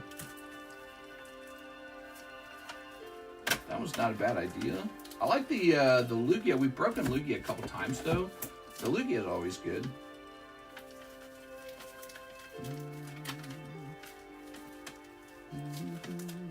All right, we got the Lugia right here. Whoa. All right, I got a couple over here. Yeah, the slabs in question, the slabs we need, they're over here in this box. All right. So, here's what I'm pulling out for you guys. Any Machamp breaks? No Machamp breaks. Machamp, he is a more niche Pokemon. You don't hear people calling on Machamp too often. But you know, I think there's a nice Machamp from Sword and Shield time period. What was that? The Scarlet Violet one? The idea, not Scarlet Violet, the Astral Radiance, I think. $40 for Waifu Shuffle. All right, check that out. So those are some options. What do you guys think of those? I don't think the Mimikyu is very expensive, actually, so I don't think the Mimikyu is in the consideration. But let's keep him over here, because he might be like a regular Master Ball break soon. Those are some pretty cards. Take a quick look. The Magikarp's a massive one, I think.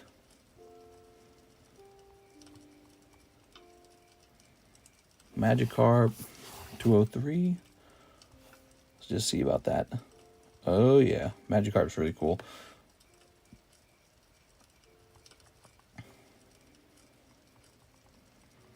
Oops. I might make it the Magikarp. I like the Magikarp a lot.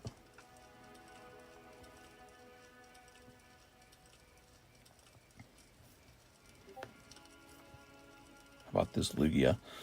So, Lugia. Oh, my God. Oh my God, all the Lugias are gone. What happened? That Lugia used to be like $500.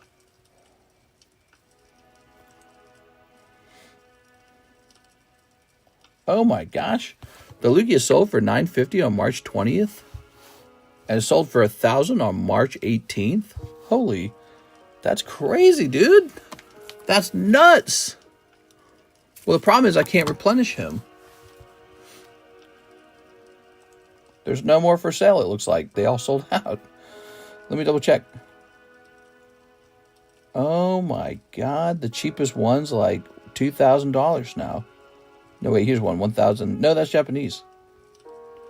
And then there's the auction. Oh my God. This card changed, man. This card exploded in price. That's so crazy to see. There was a time period for a while with these Lugias where they were like $500. It's all English, says Whipple. XY's going crazy. XY must be going crazy, man. Interesting stuff. All right, here we are. Might as well hold on to our copy. But it looks like if we did a break on that, it needs to be like 2.5 or something like that. Some crazy high number. Giratina and Lugia are really interesting options. Take a look at that Giratina. You know, we haven't, I don't think we've broken the Giratina before, and he's such a good card.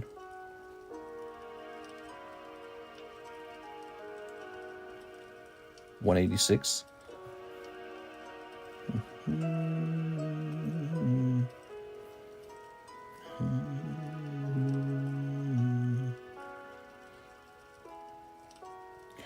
Is that going up in price? Hold on. Ah, man. What is not going up in price?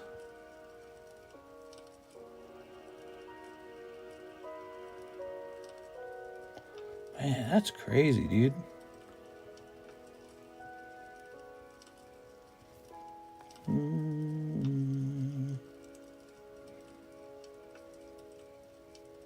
Wow, man. I'm tempted to do the Giratina just because we don't do a lot of Giratinas. All right, Giratina it is. Actually, I think it's too large. What's the number of packs we have over here? The total number. How much to slap away the Dark Typhlosion? He's just in my personal collection now. 1, 2, 3, 4, 5, 6, 7, 8, 9, 10, 11, 12, 13, 14, 15, 16, 17, 18, 19, 20, 21, 22, 23, 24, 25, 26, 27, 28, 29, 30, 31, 32, 33, 34, 35, 36, 37, 38, 39, 40, 41, 42, 43. So we have a maximum capacity of 43. That's great because we were going to do 42 for the Giratina is the number I actually came up with. 42. So we actually can host this one. 1 in 42 odds. Okay. Beautiful card. Look at that. Wow.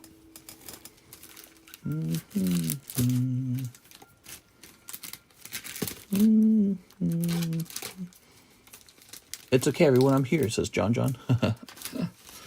New star break, the largest star break we've hosted that hasn't just been like a straight up, you know, mega break. This is a 1 in 42 break.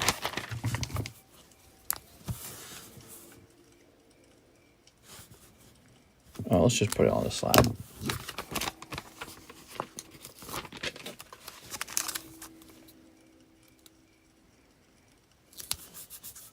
Well, let me think about it. How many of these I have? I have 2 of them, right?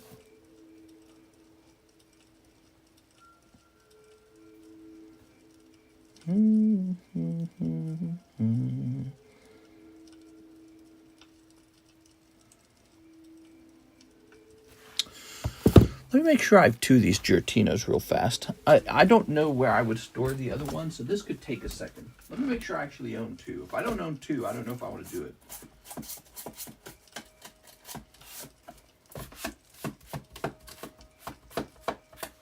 Okay. Oh man, look at this crazy thing. I gotta show you guys a card I own. I got so many interesting cards. I feel like I could just show off cards all day long. But I want to show you a cool one.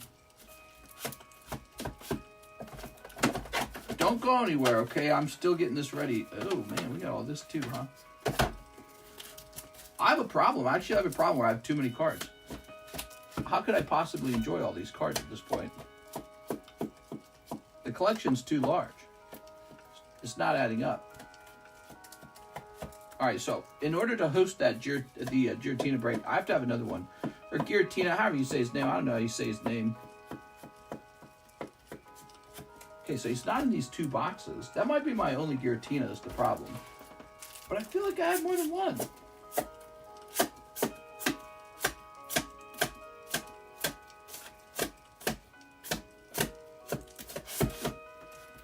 Okay, how about this box?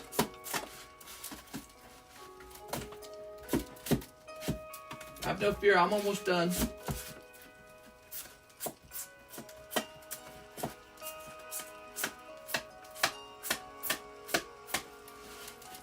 Oops. Alright. That's all poker. Put this in here, I suppose.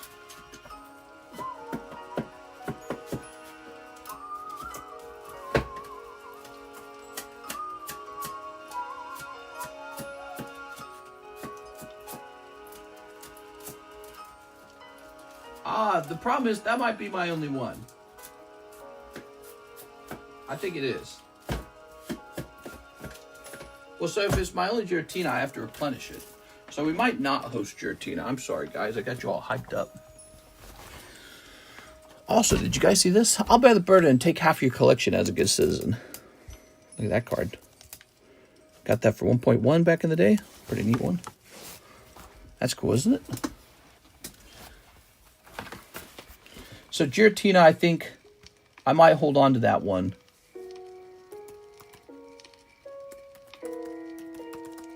Let me see if I can find it in the slab away. Don't worry, guys. Keep sending in those orders. I'm going to process all the orders. Sometimes it takes a while to get just the right break going. I don't see him in slab away. I think I do own another Giratina somewhere. I just don't know where he's at. So this is undecided at the moment. I need to locate the other one in order to host it. That card just sold, didn't it? That's what's cool about it. That card just sold in an auction. Rayquaza 97. 97. All right. And then let's check. Sold.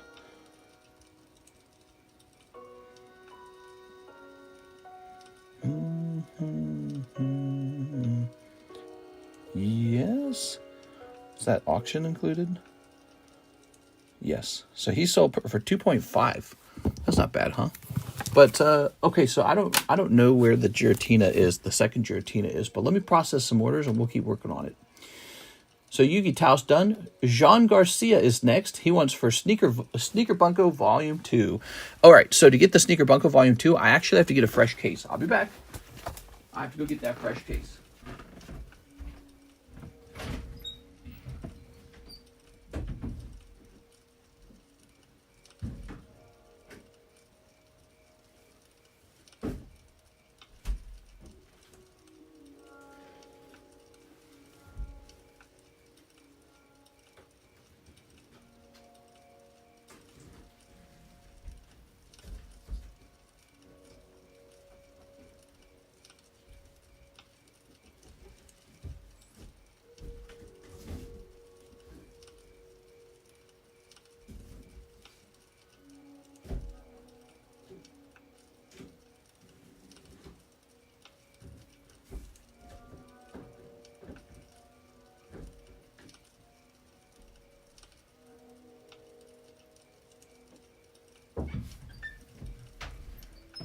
Haha, I'm back. I'm ready. Oops. All right. Ta-da! He never opened the Korean Tera Festival. Oh, for Mr. Yugi Tao?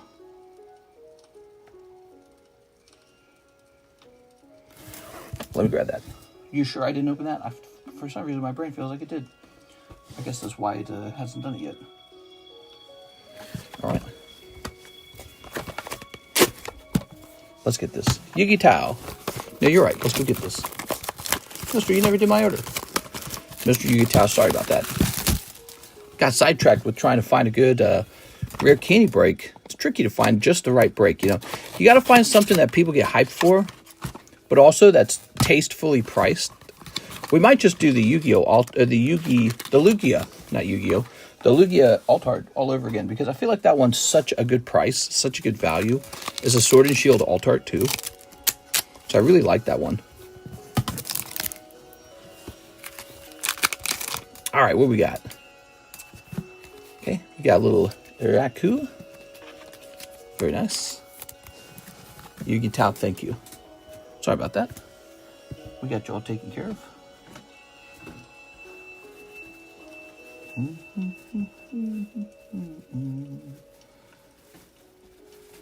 You know what happened really was I used to have a bunch of slabs sorted and ready to go for the rare candy, and then that wildfire alarm went off and we had smoke coming out of the trees, and we're like, oh my gosh, we might actually be in the range.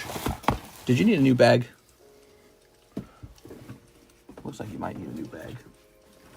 We might actually be in the range of a wildfire, so we packed everything we could up into our vehicle, and this totally disorganized everything I had going over here. All right, here it is, new bag.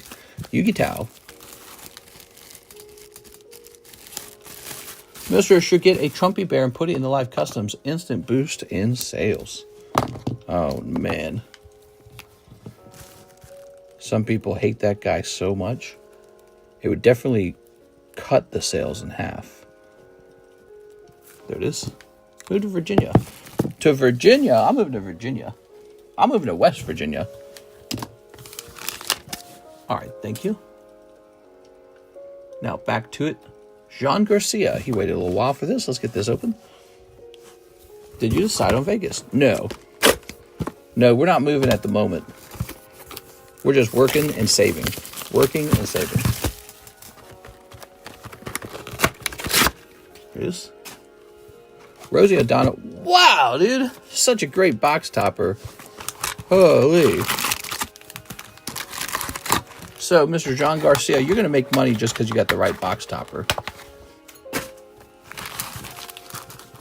That's pretty good. Ready? Maybe you get a signature out of here, too. You never know. All right. Okay.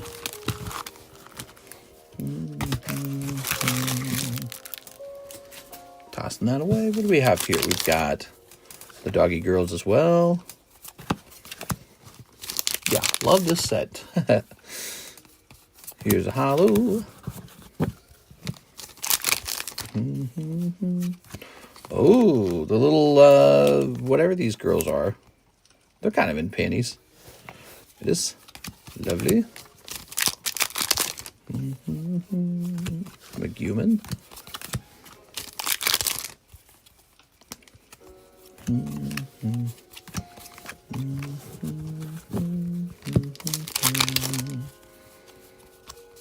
All right. Here's a full art. Oh.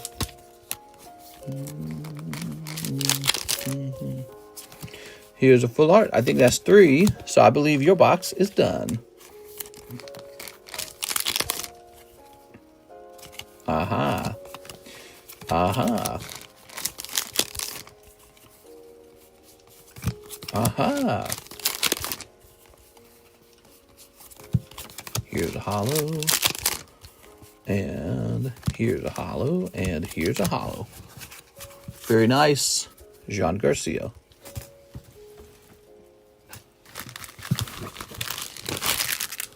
With the JE. So, pretty straightforward pulls, but you got that good box topper, and that's going to be a very important card for you in that box. Let's just see where your bag is, shall we?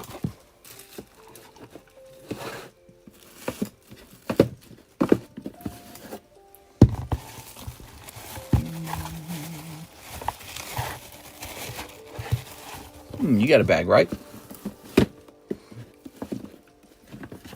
Can I cancel my order and add more money for a Sneaker Bunko box? It's possible to do that. It depends on what you ordered. So you can't cancel something like live customs can't be canceled. You also can't cancel a box if like you were opening something where somebody else they just got the hit ahead of you and now you want to get out of that. So you can't do that either. So what were you trying to open?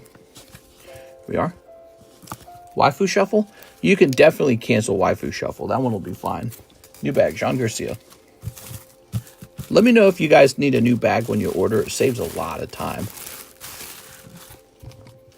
Okay. No bulk. All right, no bulk. I think you mean these cards here, right? All right. Good.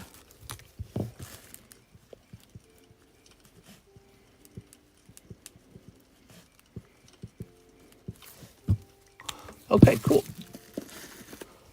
How was your weekend, guys? Tell me some stories about your weekend. Tell me some interesting stuff that happened. Ryan Pieta says 11 hot wind. 11 hot wind. You got it, man.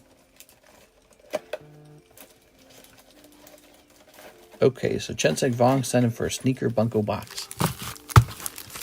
1, 2, 3, 4, 5, 6, 7, 8, 9, 10, 11. There it is.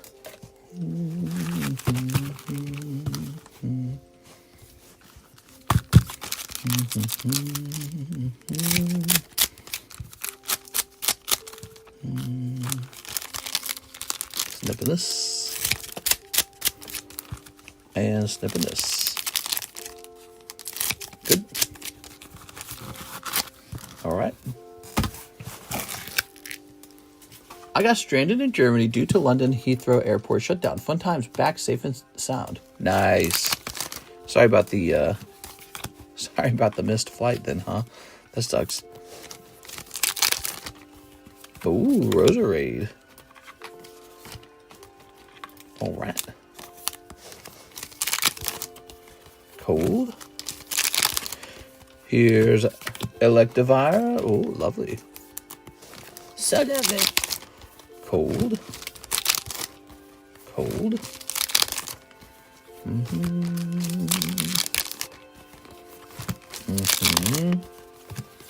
Tough version. It's tough version.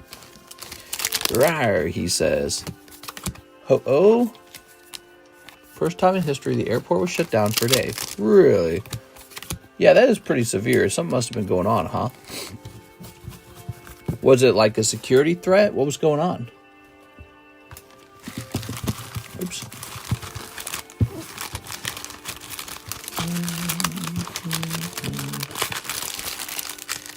And these Hot Wind packs are selling pretty good. All right, Ryan. Mr. Ryan. By the way, we got 2 packs right here. These are $5 each. Critical Blow. These are the last copies of them. And then I'm sold out. In fact, I think I just removed them off the menu now. Took a long time to sell these. What do they go for? They're like $5 or $4, right? Critical Blow was $3. Okay, well that was why they were selling. That's real cheap. We also have Dragon Ball History of Z on the menu finally. Our Dragon Ball History of Z are fresh booster packs. These are $11 per pack if you want any. Ooh. These are $3 each, just 2 packs left. Now, Ryan Pieta. A nearby fire at one of the power stations caused a power failure on Friday. I think terrorist activity has been ruled out and it was simply an accident. Crazy stuff, man. We are. Okay. Good.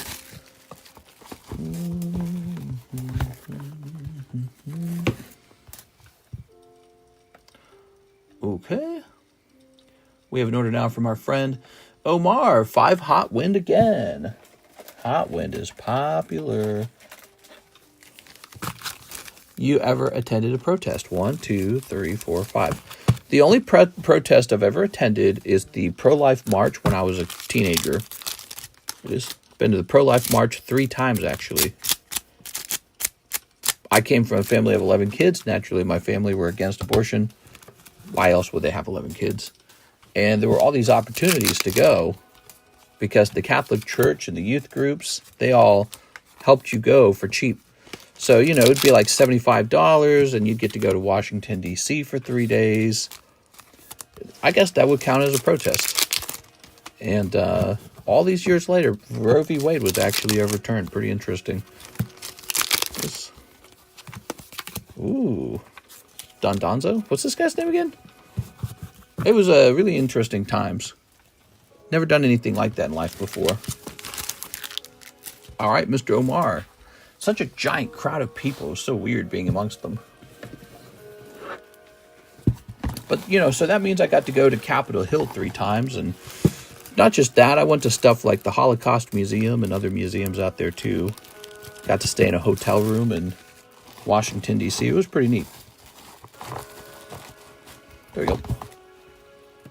Heard a lot of pro-life arguments back then. Heard some pro-abortion arguments, too. Because there were always counter-protesters. There we are. Alicia. Ooh, Machamp. Lantern. Ooh, the coin break. Very nice. Right, back to the subject of the breaks. I think it might be the Lugia. Let me just double check. So Lugia is being considered and Giratina is being considered. I like this Galarian Moltres too. This is a really cool card. How about you, Mr. A. Perez? You been to any how about you? You been to any protests? This is an interesting one too, isn't it? Oh, that's a Spectre though.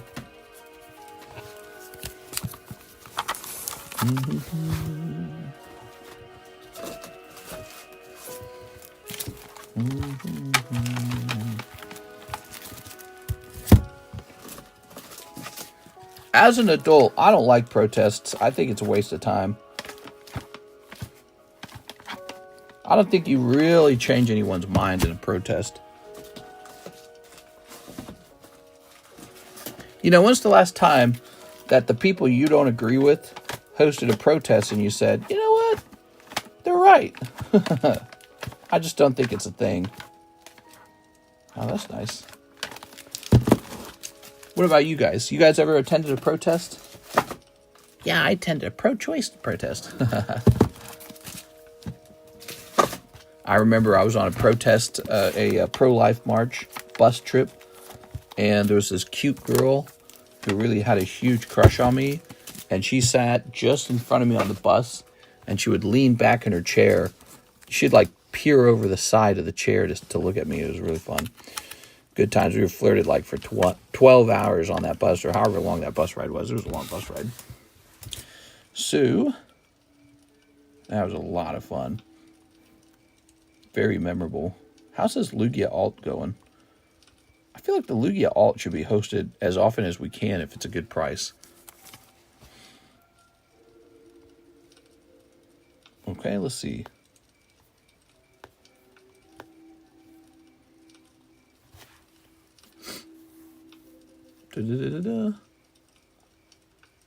No, you just piss people off blocking the roads. Yeah, exactly. Exactly. Like, oh, now that you blocked the roads off, I want to do what you're doing. Yeah, that's not how it works, is it? Nobody's saying that. Oh, man, we are so doing this Lugia. This Lugia is such a better deal than the Giratina.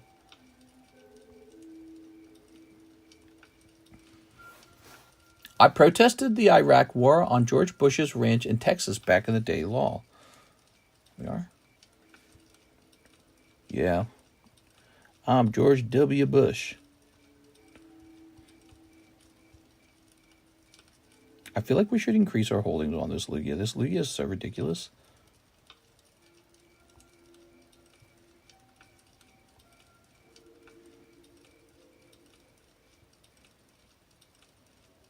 Okay, so give me a second on the Lugia.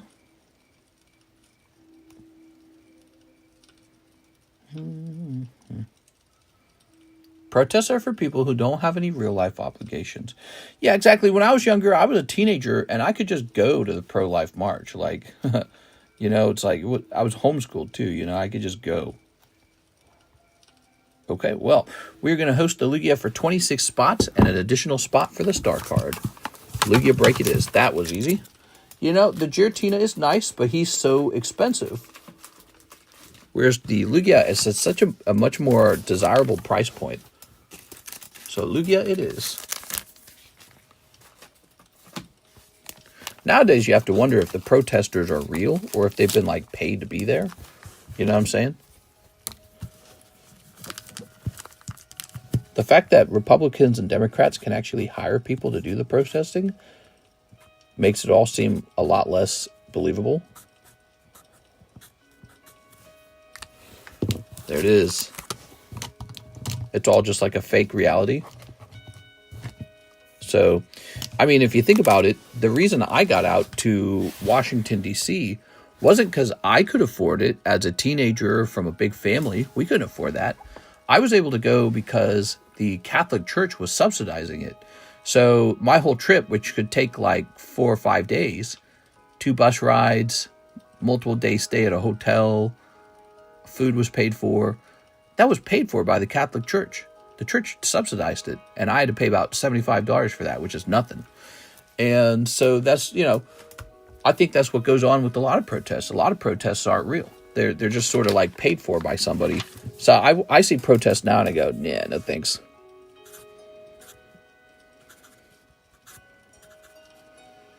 All right. And it's always people protesting for the thing that benefits them, you know. So they're always like, hey, we want this thing for us. It's like, that's fine. Well, just ask me for it then, you know. Just say, like, as a voter, say, this is what we want. We believe in it. It really helps us. You should vote for it. And I'll go, okay, I'll think about it. But, like, if you go shut the road down, I'm going to be like, I don't care for that. Yep. Good. There we go.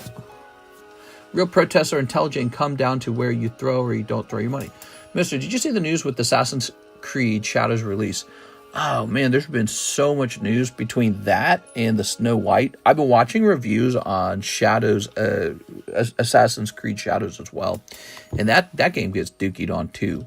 And, you know, there were like people reviewing how the game came out step by step, and it was revealed what a crap game it was going to be. Like I watched this clip of the, you know, Black Samurai character, and he's just like stabbing, you know, Japanese guys in the stomach, and they had like hip hop music on the trailer.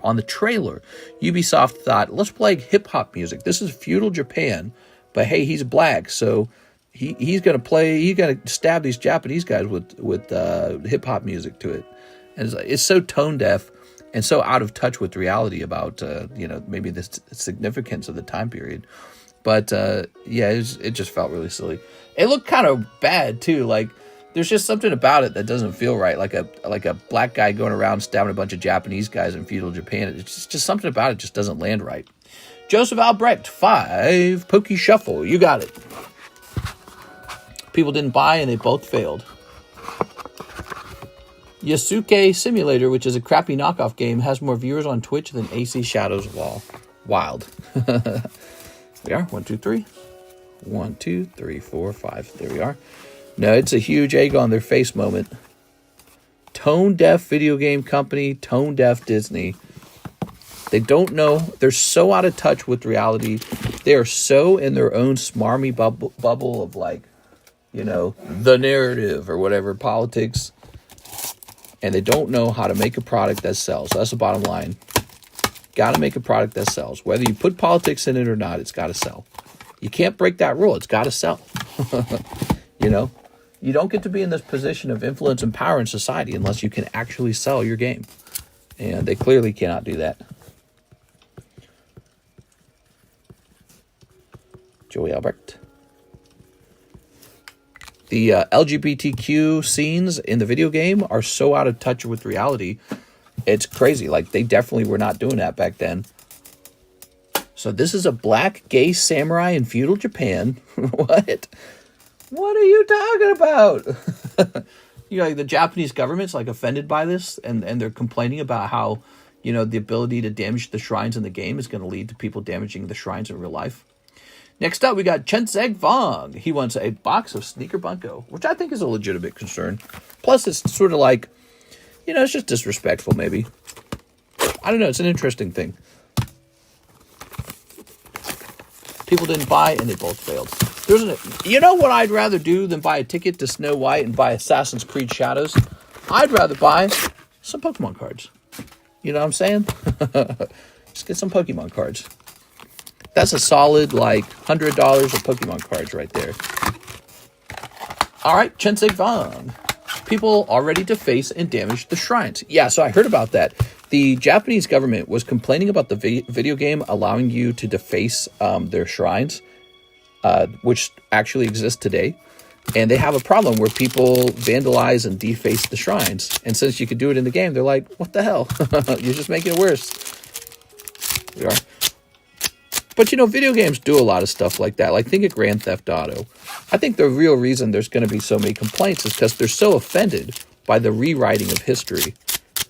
Here we are. About this guy who did not exist. He was not a black samurai. It was not a thing. And I was listening to somebody talk about how it was Wikipedia had to delete. Like 20 times people tried to edit in the idea that this guy was a samurai in his time period when that's not true. And then even the Assassin's Creed dev team or whatever, rep team, PR team, had to put out a statement saying that we're aware that the idea that this guy was a samurai is being debated. And it's like, dude, if you're putting out that statement at all, you've made a huge mistake with this game. You know, like, he either was or he wasn't a samurai, dude. So why would you make him the main character, a black guy samurai? It's like, you gotta be smarter than that. You are just going to piss so many people off. People take this stuff kind of seriously, you know, because Japan's so well loved. But also, it's not your culture, it's their culture. You can't just go about rewriting their history. Again, it goes to that idea like Netflix making Cleopatra, but it's a black lady. And the Egyptians came out as like, Cleopatra wasn't black, she was Egyptian. What the hell? Ah! Look at this, Chenseg Vong with the signature. Very nice. All right, one Siggy popping out. Very good. Haven't played many. Let's see. $70 game that has 2 battle passes. Oh, right. I heard about all kinds of stuff like that. Like the micro. So it's bad enough that they've got this controversy, but they got stuff in the game like you can buy like in-game costumes that actually look good as opposed to how you currently look. And then You can pay money to have the secrets unlocked on the map. That's literal pay to win in a full $70 game, you know, like a modern game. What the hell, dude? They're just trying to find every way to sell you something. It reminds you of when you had like the car company, was it BMW? And they were going to like make you pay a subscription fee to have something like heated seats. You know, like, oh, you want your heated seats unlocked? You could, but you have to pay a subscription for that. It's like, what? What are you talking about? You put it in the game just to lock it away so you can make me pay for it later. I don't understand these gaming companies. Like, From Software makes the best game ever, and it's really obvious how they do it. And these other game companies can't mimic it. They're like, nah, we got to find some way to F our game up. We got to make this the most undesirable experience you've ever had. Ooh. Top load the Siggy. It's a big one. Ooh, let's get that top load the Siggy. Ah, that's a great Siggy. All right, top loading. I have no clue who this character is, so I would not know that. Ta-da! All right, Chen Se Fong. Thank you very much, man. Big order, huh? This virtue signaling bankrupt panda era will be studied. Oh, yeah, everything. I think about this all the time. We're in the midst of it. 20 years from now, there's going to be all these kids going back and watching, like, you know, like Latina Snow White and Black Little Mermaid and Assassin's Creed, the Black Samurai. You know, so that's going to be a thing. They're going to go back and notice the pattern where all of the content is made exactly that same way and be like, dang, dude, they were really on something back then. They were really into this. They were really thinking about it. Andrew Martin, let's get that music playing again. We're thinking about it, talking about it, whatever, but, you know, it just stands out like a sore thumb. I'm thinking feudal Japan, 6'4" black man who stabs other Japanese to death. That sounds about right. You know, it's like, it's this weird thing, isn't it? That doesn't stand out. I don't know, dude. Here's Andrew A. Martin, Cloud Spot. That sounds like it was a thing for sure. Okay, we are. For that, it's not even sexy. It says NHCC. Talking about the signature. Nice. Andrew A. Martin. No, it's all anyone's talking about right now. It's all over the internet. It's all anyone's talking about, so you can't get away from it. Oop, I was going to say one. I scroll through my feed, and everyone's commenting on Snow White. They're commenting on Assassin's Creed. Okay, place this here. People are talking about Assassin's Creed going to bankrupt Ubisoft. Well, and people are talking about with Disney how Snow White was the crown jewel of the Disney company because it's what made Disney what it is today. Disney was just a small animation studio until after the commercial success of Snow White, which elevated them to like this award-winning, full-length movie kind of studio. They weren't that before. They just made shorts. You know, like there were companies back then who made shorts. Like Mickey Mouse was just a little 30-minute, 15-minute video you'd watch. It wasn't very long at all. The idea that a short could be a whole film from beginning to end with like music and like a message and all that, that was a new idea back then. All right, one Dark Espeon. Andrew, you got it. One Dark Espeon. Ooh, that Dark Espeon sounded spicy.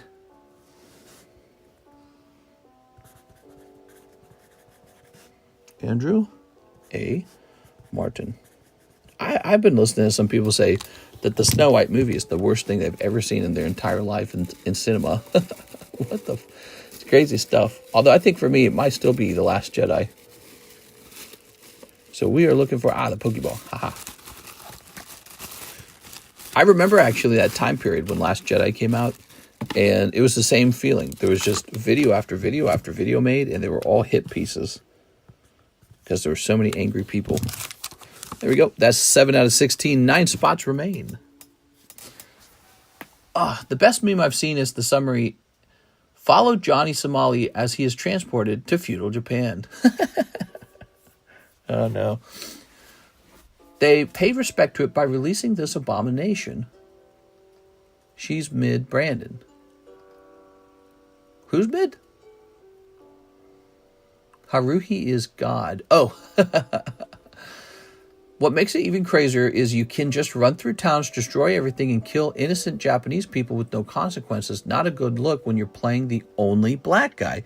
Exactly. It's just, I watched the footage, and there's just this really weird feeling where you're going through to these normal-looking Japanese people in the game, and you're a black guy, and you just kind of stab them through the chest with your sword and all, and you're just sort of like, that just doesn't feel right. There's something off about this. It just doesn't feel right. It doesn't land right. That's what I was saying. It just, something about it just makes you go like, I don't know, dude. All right, here's Beatrice Moniz. Welcome back. Can I please get a box of Sneaker Bunko Volume 2? Yes, you can. Is that black booby card worth more? The black booby card. What's he talking about? Just something about it that just doesn't... You're like, okay. They're certainly getting talked about, that's for sure. But if the game doesn't sell, the game doesn't sell. All the attention in the world does not matter if your product doesn't sell. So we'll have to see how it sells. I already read that. I remember being a kid and being so optimistic about the future of gaming and movies. Here we are. Haha. I think they're still... I mean, I'm playing Monster Hunter. That's pretty decent. It's kind of a gooner game, though. Monster Hunter, they made all the girl characters like these hot characters that float around you. But I'm at the end game for Monster Hunter, and I gotta say, not a lot of content at the end of the game. So very sparse on end game content. That's my criticism now. Early game, mid game, great. End game, not so great. Finish that rocket coin. All right.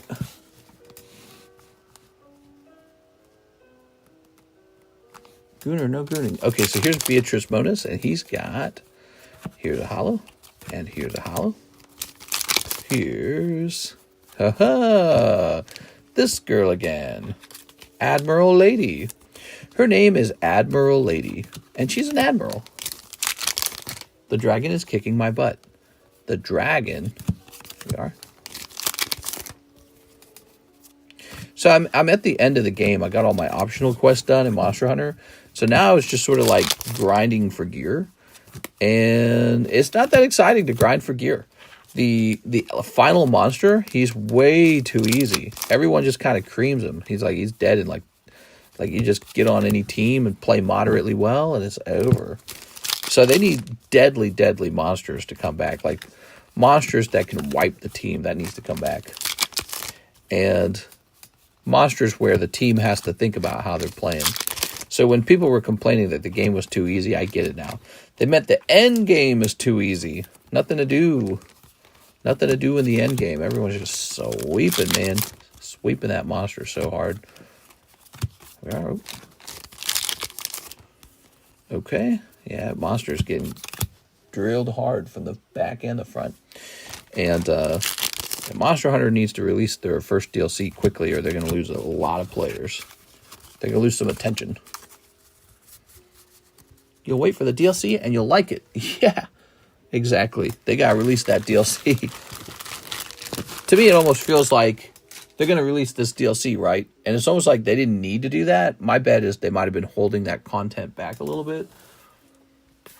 Because it does not feel like a game with a proper end game. It's crazy to think that I actually played it much slower than other people. Like, you know, because of my limited schedule, I just wasn't playing it as hardcore as I would have in the past. So it took me longer to get to the end game. And it's crazy to think that there's people who really do just play it for like 16 hours a day. They probably finished it in 2 days. And now there's just nothing to do. Nothing to do. Except grind those Arshan weapons. And maybe get more armor spheres. You know, you can take all the best pieces of armor and update them. Of course, the problem with doing that, and I'm sure of this from the past, the problem with updating the gear, in the past, they release a new monster and all the best gear becomes nearly obsolete. So, we're waiting to see if that happens. All right, Beatrice, you got 2 bags. I still haven't started Monster Hunter. I have it downloaded. I'm too stuck on Destiny at the time, all the time, LOP. You liking Destiny? I miss Destiny. I miss when people love Destiny. All right, I think we're out of orders in the queue. I've read reports about the thing he's discussing. Yasuke's history is completely fabricated by Ubisoft. The real Yasuke became an indentured servant. Yes, that's what I heard as well, that Yasuke was a servant, not a samurai. And so it's a pretty severe revisionist rewriting of history to turn him into like this cool samurai warrior. It doesn't really make sense, does it? You know, like, let's say you're the only foreigner in a society. You're not going to be elevated to like some position of respect and power, which is exactly what a samurai was. A samurai wasn't just like some guy who was good at fighting. He was like an honorific member of society. He was a high class member of society. So you would walk around in your robes, but you would have your two swords with you to let everyone know, hey, I'm one of the samurai. And yeah, it was an honorific role. And so I'm trying to imagine like the Japanese today, you know, they're still pretty homogenous and, you know, they're not super open as a society. So I'm trying to imagine in the past them being, oh yeah, turn this guy into a samurai. It's just not a thing. There's just no way that that's the way they were thinking about him back then. We would love to have you established to death. There's no way they were thinking that way about it. So, you know, you wrote, I have 2 bags. I actually have 3 now. All right, no problem. That actually won't affect anything. Just be sure to mention that you have 3 bags when it's time to ship. Samurai could kill people who disrespected them. That was legal back in the day. Yeah, I don't know about all the rules, but I'm just trying to think, like, would that have really happened? But there's people who are just straight up saying that never happened. That's revisionist history. It's revisionist history. And there's these people who are now apparently are now trying to create, you know, like Wikipedia pages and stuff like that, claiming all that was true. All right, so we have this bag for Miss Natalia. And I believe I need to work on some shipping for Natalia.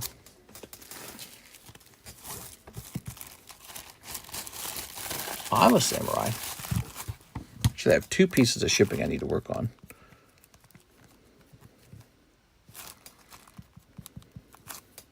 Okay. I just don't agree with AC Shadows. Kind of whack. All right. We're jumping over here. And then let's try to find this email. Send those orders in, guys, if you'd like to do more stuff tonight. Looks like we have a Jonathan Morris order. Ooh. It's a big Jonathan Morris order. But before we do that, here's Natalia.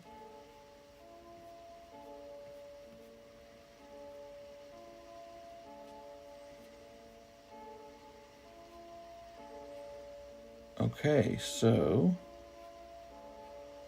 I think I have to look up this person in PayPal to get the address as the first step, and then I need the phone number. Actually, it might be saved over here.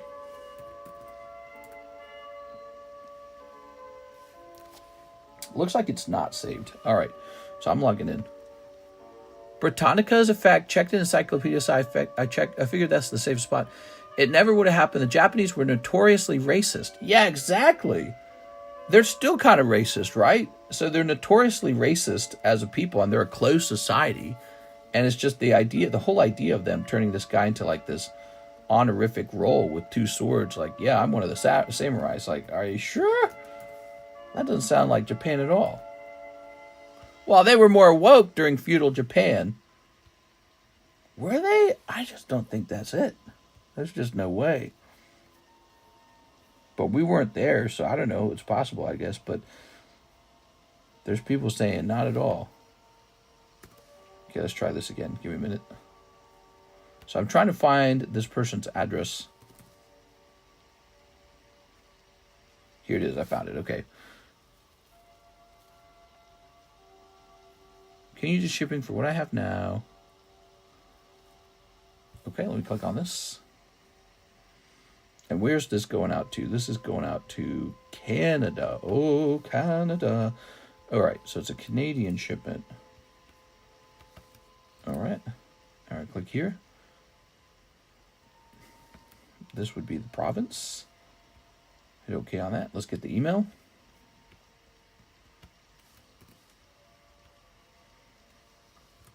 And now I should have the phone number, Because a year and a half later, they gave me the... Or not a year and a half later. A year later, they gave me the phone number.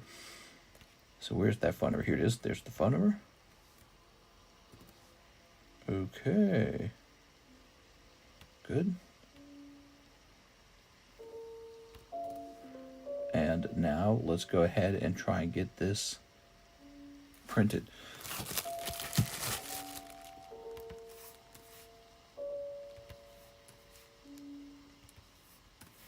Okay. You know what? Let's get this weight completely correct. Let's bring the scale down. My father's from Okinawa. He got bullied because he was half white, and the tones he picked up as a halfie were tan, not fair. Most Okinawans are already darker than their fair mainlander because of fieldwork. Right, there we go. Googling is a universal term now for looking something up, like Kleenex. All right, there we go. There's no simple Google searching anymore with AI and fact checking. Ready? So this is 12.5 ounces. So we're going to scale this up to 15 ounces because I think we can do that. Okay, and the custom form is going to say... Oops. Playing cards. 15 ounces. A value of $40 maybe. Okay. All right, there we go. Assassin's Creed hasn't been good in a long time. It's really crazy how Asians can pick out people so easily by race. It's in their genes or something. We are. I feel like we do that too a little bit, you know?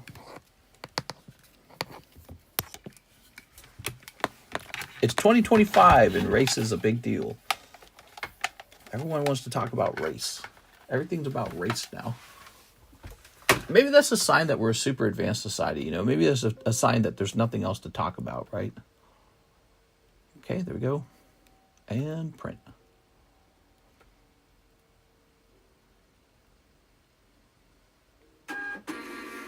You know, like we're preoccupied with this thing that you only get to bother with. But no, I don't think that's necessarily true. There's subjects of race in every country, I would bet. Race is such a big deal. So weird. Almost seems like it's not that big of a part of your personality just to have skin color one way or the other. There we go. The Japanese can even be like, I know what type of Asian you are. Yeah. All right, nice. Natalia is shipped, so that has been taken care of. Now we have Jonathan Morris, 5 Pokemon breaks. I like the coin too. Okay, the coin. 1, 2, 3, 4, and a 5. Let's do it like that. Sound good? Yasuke's history has been hotly debated for many years prior to this game, so them making a game claiming any fact was a losing battle. 1, 2, 3, 4. Boop. You know, it'd be really interesting is if he really was a samurai back then. Like, he was super cool, and everyone was like, wow, he's the black samurai or something like that, right? Wait, why am I writing this down? We don't need to write that down. We just need to write J.M. There we go. Imagine it was real, and like, unfortunately for him, since no one believes it, it's just being lost to history. But no, I really don't think it's... There we go. All right. There's just no way.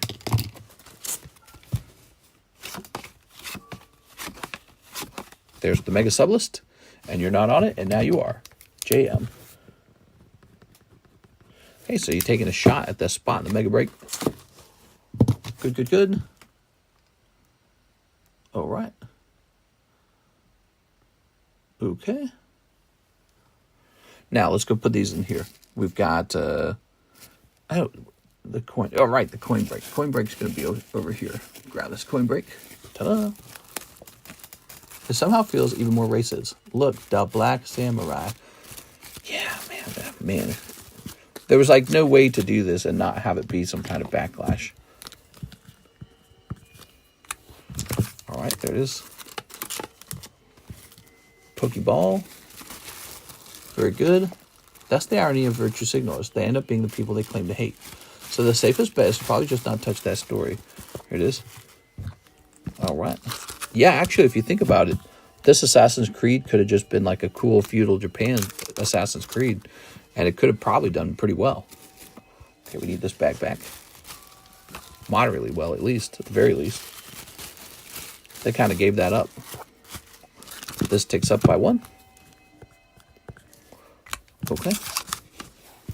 And now the clearance break right here, going up to 6. All right, very nice.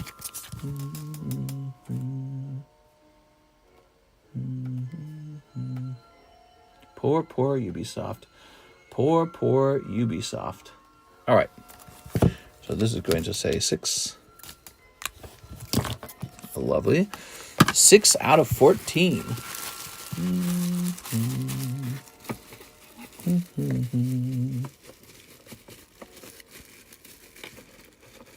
That all set up. Lovely.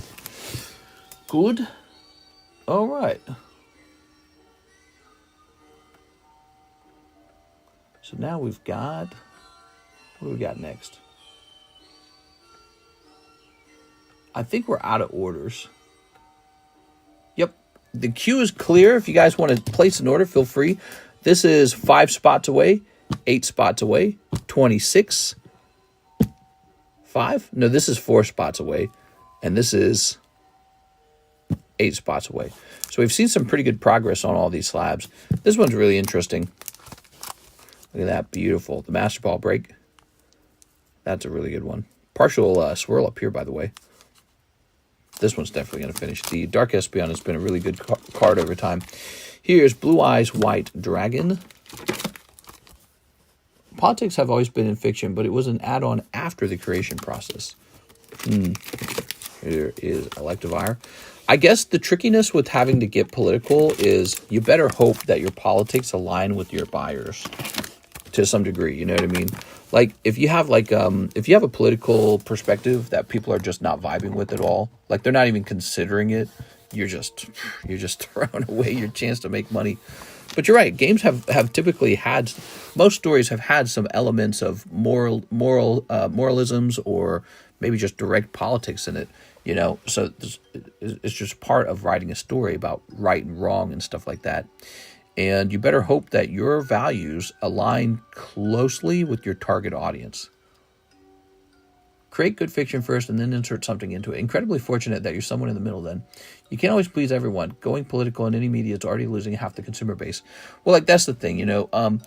Anytime you insert any moralisms into your story, that does typically fall into somebody's political purview, right? Like you can't avoid a world where like even nihilists exist where they go nothing matters, right? So you can make a story where the point is maybe the point of the story is the indifference of nature, you know what I mean? Like, and then he got cancer and died. Or maybe it's really specific. Maybe you're talking about a timepiece in history, whether it's talking about the Crusades or something, or like the Catholic Church being bad or something like that, you know. So it's always some kind of timepiece going on where you examine the good and the bad behaviors of the people of that time period. So stories, they almost can't avoid being political. It's just that now they're pushing the politics that maybe their direct consumer base is not wanting to consume. And that's going to cost them a lot of money to do that. They're still trying to get Schumer to resign after he voted to keep the government from shutting down. Here we are. Here's Eddie Mendoza. 2 waifu shuffles. Hell yeah, dude. All right. Yeah, it's an interesting thing. 1, 2, 3. I think Schumer just feels like this is not the time, you know. Ho-ho, 2 cold ones. Oh, I'm sorry, man. That's a rough round. 2 cold girl cards. Dang. All right, let's see. Let's grab a card. Here we have Rayquaza from Roaring Skies. Got a 9.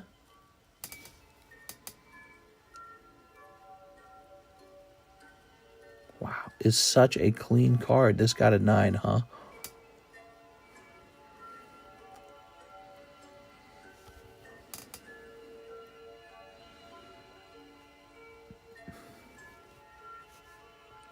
This is a borderline card, in my opinion. They say it's a 9.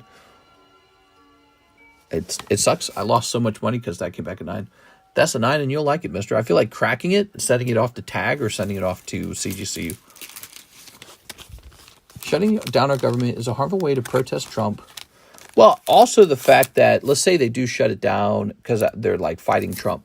Maybe he's calculating that that's not going to win them any good political points right now. So it's not a good time to put a stand. You know what I mean? So I think that he's as much of a Democrat as he's ever been. And he's not swapping sides. He's been a lifelong Democrat the entire time. He probably hates Trump as much as all the Democrats do. But he's probably picking and choosing his battles is what he's doing. So, and that's not a sign of like, oh, I'm going to side with Donald Trump. That's just a sign of maybe being a clever politician. But obviously his fellow Democrats don't agree with it. And that's too bad because I don't know. I don't know what their alternative is. Shut the government down and then what, you know? Here it is. After you shut it down, after you get attention for shutting it down, what's the messaging? What do you tell everyone? We shut it down because we got this better plan. What's the plan? Here's Abraham Sneaker Bunko. Damn, dude. Sneaker Bunko popular. Here it is. Sneaker Bunko.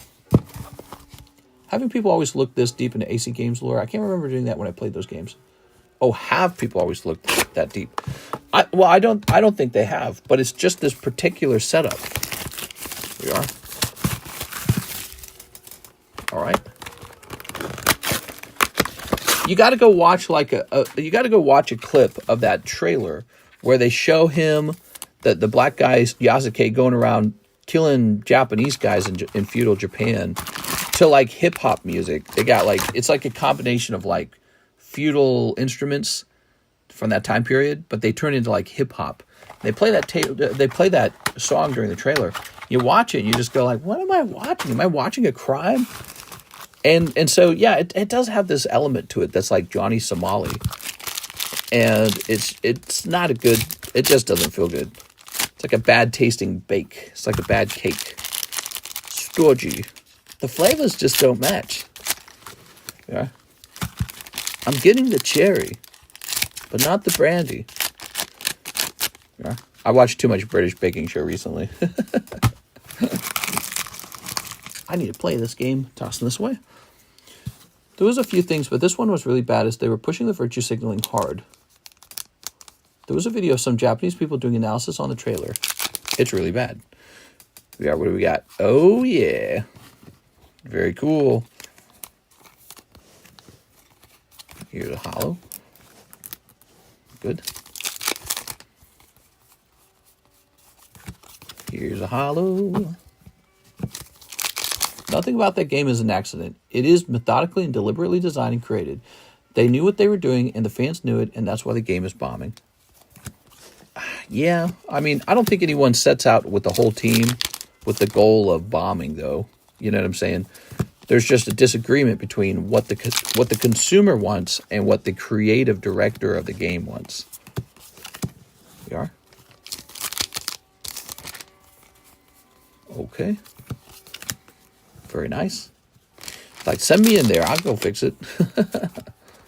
Just make what people want. It's not that hard, is it? Dude, this card is kind of still sexy. Like, look, if you zoom in, you realize there's some cheekage down there. What the hell? Man, Sneaker Bunko is very sneaky. All right, look at that. Got that butt from the front. Sneaky. We told them way in advance with all the dislikes. Yeah. What could they do? What could they do about it? It's like Snow White clearly shoehorning the super creepy dwarves into the Snow White. Ooh. Oh, you got the Santa Claus girls. Very nice. It's like the Snow White movie shoehorning the dwarves in, and we don't even know if they're dwarves. Are they dwarves? Or is that still offensive? Are they dwarves, or are they the 7 magical creatures? It's like, oh my God, dude. The Hobbit had dwarves? What's wrong? Peter Dinklage gonna get mad at the Hobbit? He was in Game of Thrones as a dwarf. Here we are. Come on, Peter Dinklage. Bro. going around ruining things. Of course, they didn't have to listen to him, but I think they did. I think they got scared. All right, let's see. Whew, excuse me. It's that time of the night. Getting late. Close up on the Santa Claus card. You'd like that. They're like in their little Santa Claus panties or something. All right. Ta-da. It's early, mister. Dwarfs is acceptable. Any tattoos? Are you asking me if I have tattoos? I'm super lame. I never got tattoos. But it's not because I'm against tattoos necessarily. I actually think tattoos are very sexy. But I'm cheap. I'm like Ebenezer Scrooge. My room right now is too cold because I won't turn the heat on because I'm too cheap. No, but that really is the reason. When it came to tattoos, I refused to buy them, so I won't buy them. Maybe if I got a tattoo for free, I don't know. But not anymore now, because there's these studies out that are saying that tattoos significantly increase your odds of a cancer type called lymphoma. Sounds like ligma, doesn't it? But let me look that up.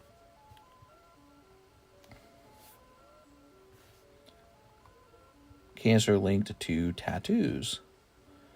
Tatoas. So there should have been a piece of news that just came out that even further admonished it. Concerning research links tattoos to an increase of cancer risk. New study links tattoos to higher risk of skin cancer and lymphoma. Individuals have a 21% higher risk of developing lymphoma. That's what my mother-in-law got. She had lymphoma, by the way. She got lymphoma. That was the type of cancer she got.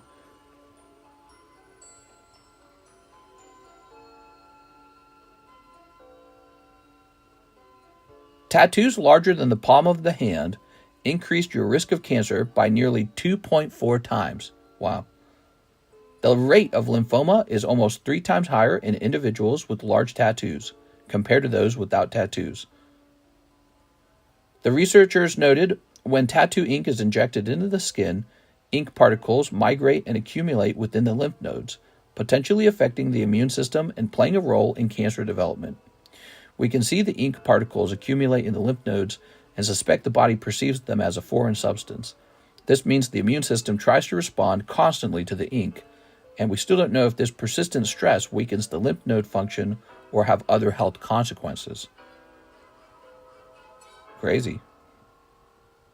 Tattoo ink contains various compounds including metal, pigments, primary aromatic amines, polycyclic aromatic hydrocarbons, which raises a concern about their safety and potential carcinogenic properties. The accumulation of ink particles in lymph nodes is thought to lead to chronic inflammation, potentially resulting in abnormal cell growth and a higher risk of cancer over time. Wow. So that means I'm glad I didn't get any tattoos, and I won't be getting any tattoos. No thanks. I don't want a higher chance of lymphoma. I'm going to just save my money. Buy some Pokemon cards, probably. It's pretty simple, isn't it? Who's surprised by anything like that? I'm not surprised by that. Sell the hot dog. I don't care what your opinion is. Tattoos increasing ligma too. Amen, Wrath. Were you talking about drunk Japanese hyperanalyzed the Assassin's Creed trailer? The Japanese people reviewing the trailer. What doesn't raise your cancer risk these days? Well, I mean, drinking water and not getting tattoos, that definitely doesn't increase your cancer risk, right? So, I mean, if you've got something like cigarettes cause lung cancer, you know how long that took for people to agree with that? Like back in the day, grandma and grandpa just didn't agree with that. And then they just died from smoking, they just got lung cancer and stuff. And so we know smoking causes lung cancer. And now you're being told, hey, if you inject these inks into your body, and they're not really made out of, flowers and daisies. They're made out of like these really hard to break down materials. The ink gathers in your lymph node and causes inflammation, and this is what causes eventually cancer. That's not that crazy of a discovery, is it? Sort of like this thing you would pretty much expect to happen, and because that's always what cancer is. Cancer is always like this foreign substance you've been exposed to, typically chemicals or something really bad, right? and then it inflames your body, and then as a result of being inflamed, your body eventually causes some DNA goes bad from too much replication, right? Because your DNA replicates itself into new cells. So if you replicate too many times too rapidly, you wear out your DNA goes bad, and that's the cancer right there. So, you hear about this and you go, that makes so much sense. And when people sort of make that statement, like what doesn't give you cancer, it's sort of like a sweeping statement, sort of like diminishes the discovery. But I think it's an important discovery. I think it is. So if I have kids, I'll tell them, just don't get it. I'll be like, you increase your cancer by 2.4 and you waste your money. Just go buy stocks. Go buy stocks in the stock market and be rich and cancer-free, and it's a smarter move. It just is. But people really like tattoos. Maybe you should still get them, but maybe they should be like temporary tattoos. Isn't there a market for that? But that's my thoughts on it now. I didn't really have negative opinions of tattoos before that point. I just thought, well, some people get really tasteless tattoos. So for some people, they spend a lot of money on tattoos when they really don't have the money to be spending. That's another thing I'd say. If you're going to get tattoos, make sure you can afford it. Because, a lot of young people can't afford their first home. And so if it's down to, your lifestyle, I'm going to buy a luxury car, I'm going to eat the expensive food, Starbucks and avocado toast, right? People joke about that, but it adds up. It all adds up. I'm going to have like 500 subscriptions to different streaming softwares. I'm going to go into $1 million of debt for a bad degree. And these tattoos, I got to have my whole body's got to be covered in them. Then you find out you can't afford a down payment on a home. It's like, well, yeah. You spent like $40,000 on all this stuff before you reach the point where you're ready to buy a home. You waste all your money on that. But so you got to invest. Money's got to be treated carefully. Tattoos are consumable. It's not an investment. It's consumable. All right, so here is Soda 081. And there it is. How expensive of a card is this? Oh, it's a good one. 160. So glad I bought my first home in 2023. Nice, dude. All right. 1, 2, 3, 4, 5, 6, 7, 8. So that's 160. That's 7% interest rate, though. Yeah, exactly. You're the bank's investment. The bank's saying, yes, we have a new investment. His name's Rick James. That's what the bank's saying. Oh, yes, our investment is here to buy a home for 7% interest.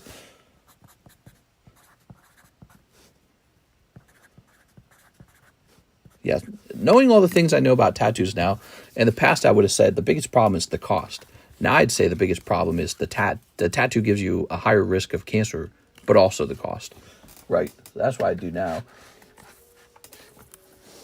Putting this over here. Good. Oh, maybe I ought to write down what it's in there for, so that if somebody wants to sell it back, I know what it's going.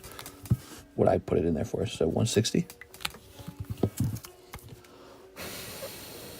The fact that Jack Black was supposed to voice a pig and then late in development became the main character is hilarious. For what? For Minecraft? I did not know that. Hopefully people get that quote. Mister, I'd slide that away tomorrow night if possible. What, this card? Nah, we got to have it in the Waifu Shuffles. I'll tell you why. Because Waifu Shuffle needs more hot cards in there. The Waifu Shuffle's been kind of scant on hot cards. I need that card in there. All right, it sells the Waifu Shuffles. The Waifu Shuffles can't just be the leftover cards nobody wanted.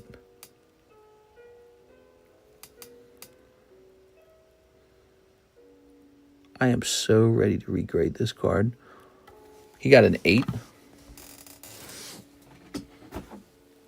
What you got for sale then, mister? I like my waifus. There might be another waifu in the pile.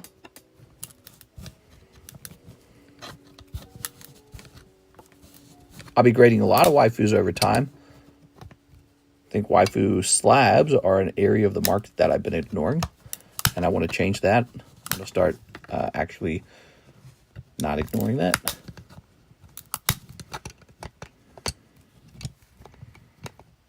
What you got, fam?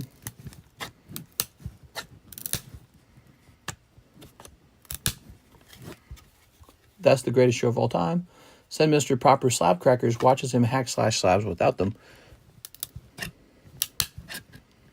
think I brought those in here. They're in here somewhere. I'll try them on a test slab, okay? when it comes to breaking really valuable cards out of slabs, you just want to do it the normal way.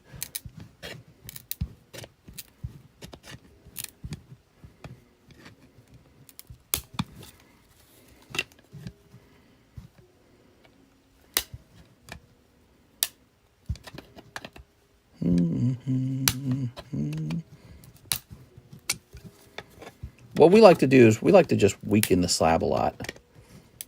It's a slow process, but it really is pretty good. If you don't weaken the sides of the slab, it doesn't peel very well. It resists the peel really strongly. So the peeling of the slab is the easy part.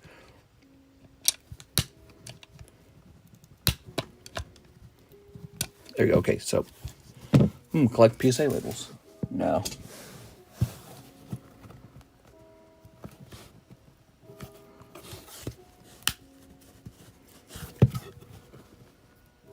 I feel like this side's not done very well.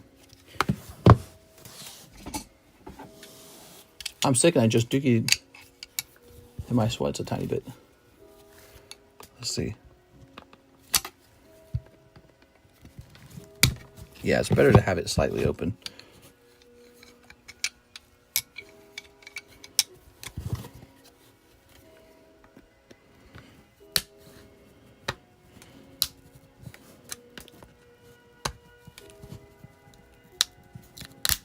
There we go.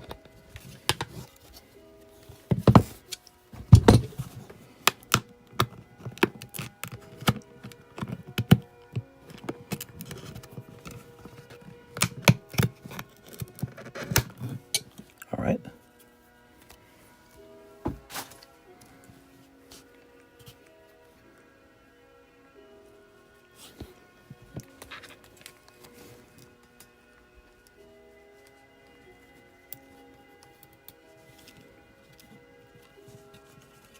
Crazy how carefully I handled this just to get it to PSA so that they could give it an 8.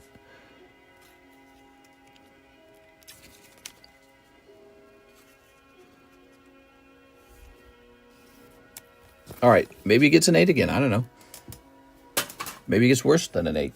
I got to give it a shot. It's Pikachu. It's Pikachu Wave 4. Got to give it a shot. If it turns into a 9 even, that's great.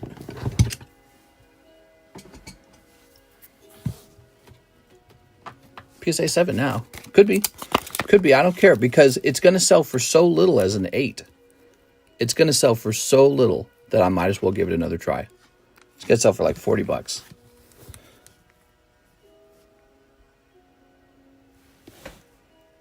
am I calling these? CR maybe? Yeah, CR. All right, good. All right. Gonna hit refresh here. Scrape the large chunks and then just watch. Mister, can I please have the PSA label you just cracked? No, I can't do that. Just a couple drops of Dookie liquid. Here's Abraham, 2 Surging Sparks English. All right, Surging Sparks. 1 Palday Evolved English. How you like that, Mr. Abraham? Empty queue. No wait time. Sunday stream.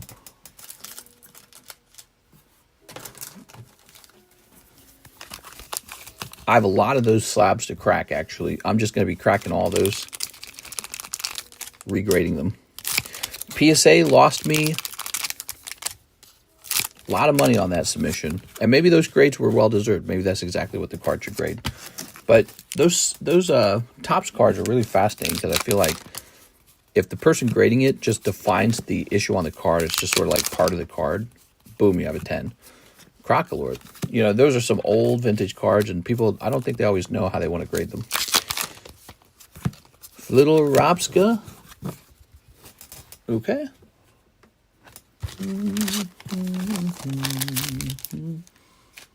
All right. Good.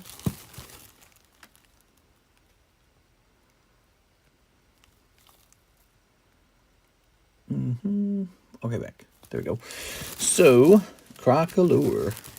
Picking up your Crocolore. Thank you, Abraham. We have an empty queue right now. If you guys want to see more cards get open, send an order in. I'd be happy to get an order from a new guy. Any new guys in the stream want to place their first time order? We have a free slab for you if you do that. Okay, here's a 9. Dark Mag Cargo, and it's a star card. Now, this one I kind of get because it's kind of off-center. Let's get a price on this.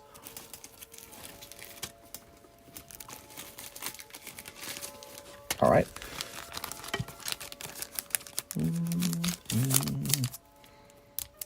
Okay. This is going to be like 25 bucks, to be honest. There is Team Rocket's Wobbuffet from Versus Series. That would be a small, fun slab to break to celebrate the glory of Team Rocket. Yeah. Maybe. Dark Mag Cargo. It would probably be better to just get like Rocket Suicune or something like that from the same set. A really cool card. I don't know how well it'd sell, though. You know, I want to say it would sell well, but it would be like this combination of a pricey card no one recognizes. $32 for this bad boy. Let's make it 30. So ours is cheaper. Nice. Oh, the Wobbuffet's a foil one, huh? I don't remember that. Here we go. Here's another one. So this one is good. Oh, man, I just blinded myself. Look at that. There's like a scratch on that. There's a scratch on the slab. It's a brand new slab. They got a scratch right on the front. So it's the same deal. It has a notch right over here.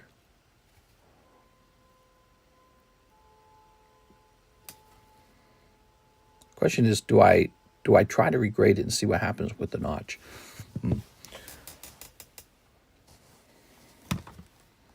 Might save these for regrade. Crack that one too. We might. Yeah, we might. But these are... the problem with cracking these is that they don't offer the same opportunity of a huge flip. So, like, if these were 10s, they'd obviously be really nice as 10s. But if they're 9s, which they could be 7s if they got regraded. But if they're 9s,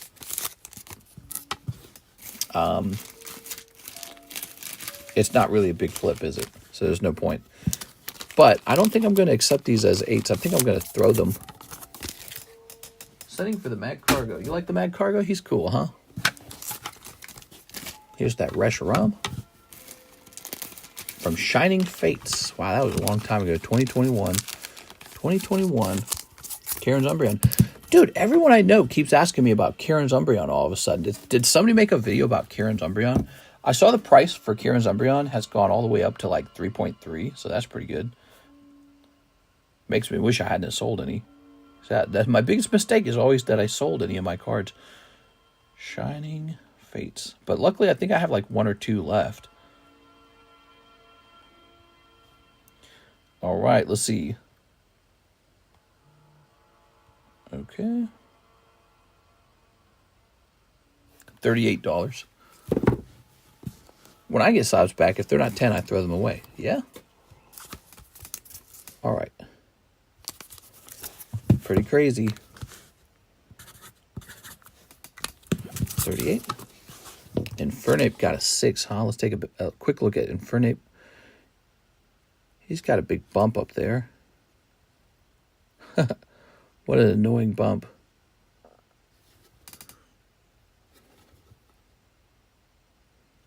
Nothing you could do about that. He came out of the container that way.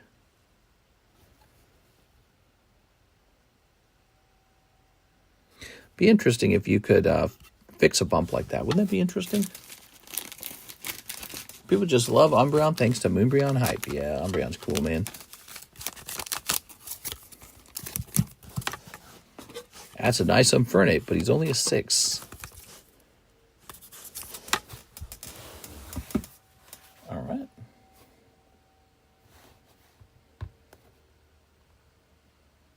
Infernape level dot X. Oops, that's level dot C. Level dot X. We want the cheapest one.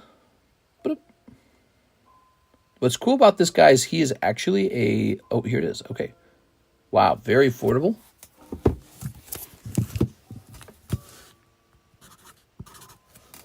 All right. Super affordable Infernape. Yeah, he's a cool card, even if you don't care about the grade. He's a Black Star promo, which makes him a lot more rare. If it's a dent, then 6 is good. Yeah, it's a 6 because of the dent. Some people take those and they try to regrade them. Mad Cargo and 10 Scarlet Violet base sets. You got it. So, Jonathan Morris. Thanks, man. Appreciate it. Lovely. Scarlet Violet base set. Let's try that out. 10 of these. 1, 2, 3, 4, 5, 6, 7, 8, 9, 10. All right. Lovely.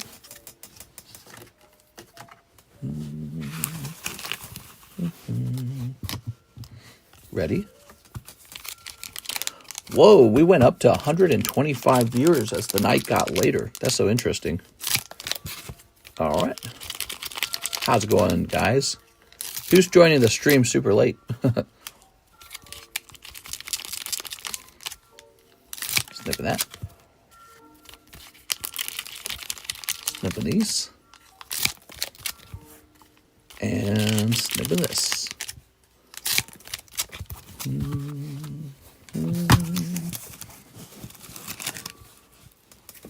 The new rare candy break is the Alt-Art Lugia once again. I just think it's a really special, good card at a great price valuation. So that is why we're still breaking that one.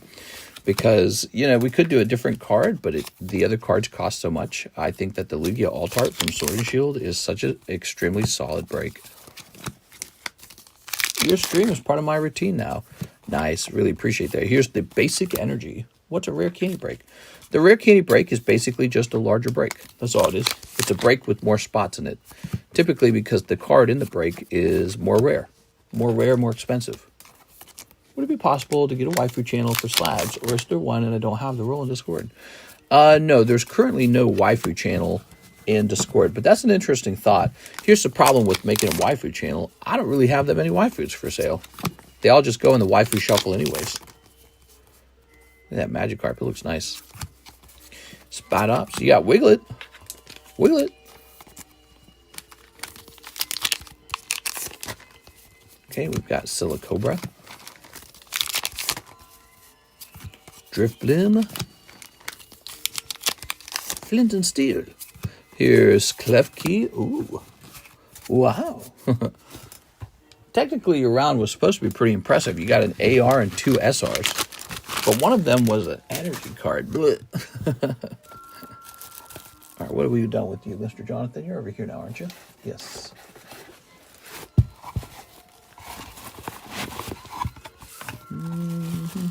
No Drowsy, damn it. Yeah, Drowsy's cool, huh?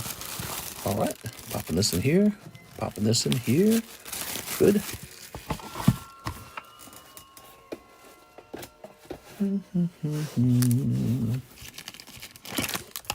Mega Venusaur 6. Wow.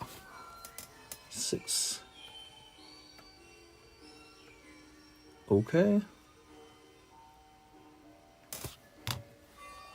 Here's... Oh, man. I sent so many of these to PSA. Diglett 9. So this Diglett was really close, huh?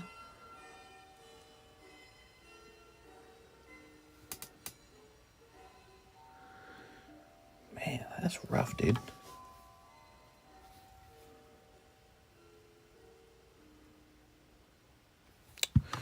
Yeah, I don't know, man.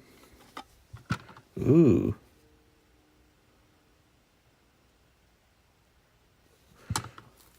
I don't know. Drowsy is at a white party. Yeah. He's at a Diddy party. You know, it's funny. Apparently that Snow White movie, at the end, they have like this outdoor party where everyone's wearing white. And it's like this super diverse thing. Like it's mostly like this. It's like if you got a group of people right out of California or something. You can't really, the dwarves are only there for like a brief moment. And it's, you know, it's like the girl's there, Snow White's there. And it's really the fascinating look because it almost looks like a Diddy white party. It looks like a Diddy white party. Go look that up if you don't believe me. Go look it up. So the ending of Snow White looks like a Diddy white party. And that's kind of trending on social media right now because of how strange it is. They made every... There it is. Alex says, yeah, I saw it. Yeah, you saw the movie, so you saw the ending, right? So they're saying that ending looks exactly like a Diddy white party. And it's like, whose idea was that, man? It's like they could not have made it any worse than it possibly could be. All right. So what we have here is a special Wave 4 Diglett. That's Wave 4. We're going to ask for $70 on that. How funny is that, man? Oh, Lord. Hollywood always being weird. Yeah. We are. Good. Snow White Party, duh. Maybe that was coincidence, but fishy, says Alex. Here's Travis Noah, Umbreon Break, 2 poker cards. All right, very good. 2 poker cards. We got 1, and we got a 2. Oh, 2 white Kyurums this time. Let's take a quick look. Metagross and Keldeo, 2 jacks. That would have been good in poker. Okay, and the Umbreon Break. All right.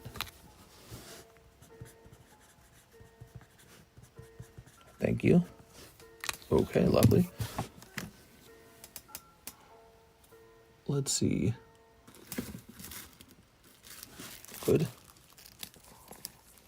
They're trying to put it into our heads. No, not the Diddy parties.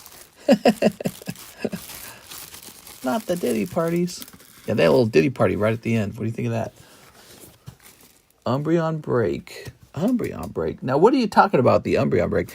Do you mean the Lugia Break? We got the Espeon Break. Do you mean the Espeon Break? If you're talking about the Umbreon Crown Breon, that one just ended. So yeah, help me out a little bit. It even took down Dragon Ball Z Evolution as a worst rated movie. I heard about that too. Yeah, that's pretty wild, huh? That's the thing to talk about right now too, isn't it? Update breaks channel in Discord. Lugia, shoot, I missed the Umbreon. Oh, no problem, man. So you're going to take number 2 in here. There you go. That's spot number 2.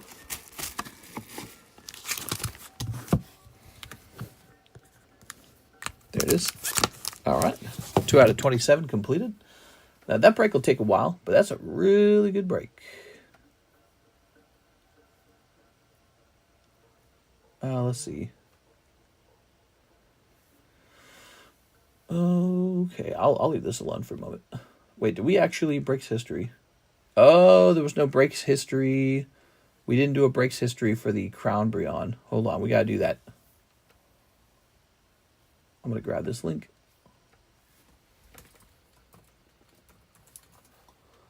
Crown Breon.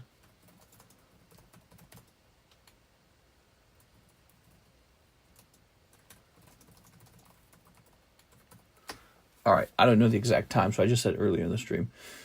Discord message. What? You want a Discord message? 1 Paldea evolved and 3 Heat Wave.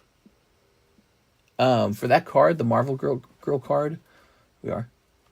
All right, so here's Samantha Rodriguez. She says Rayquaza Slab. Here you are. All right.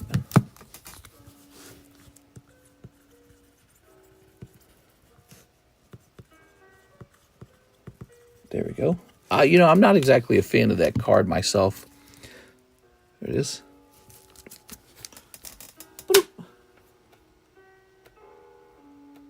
And good.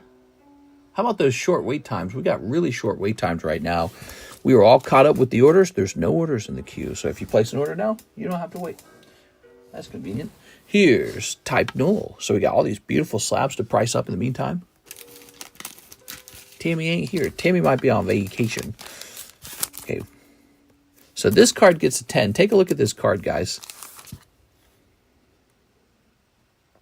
Virtually flawless card. This is how you get a 10 with PSA now. Look. PSA doesn't allow any issues with the edges anymore. But that's silly because that's how the XY era always was. The XY era always had problems with the edges.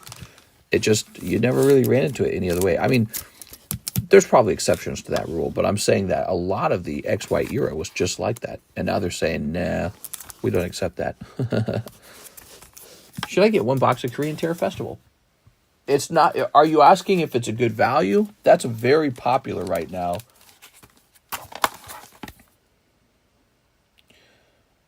That is very popular right now. All right, let me go ahead and put this back down. Okay. The audience is going to say yes. They want to see it open. Okay. Boy, this room is chilly, dude. SV 45. Temperature in this room is never just right.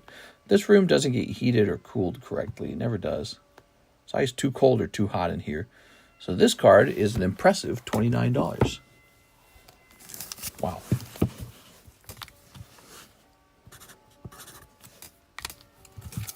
Okay. It's tempting, says nothing but shorts. It's pretty cheap compared to the Japanese version of the same set. Pretty cheap. Here's Javier Arroyo. 4 hollow shuffles, no bulk. Okay, 4 hollow. Oh, 4 hollow shuffles. Oh, my bad. Hollow shuffles. Here we are. We call them the Pokey Shuffles now. All right. 1, 2, 3. 1, 2, 3, 4. There they are.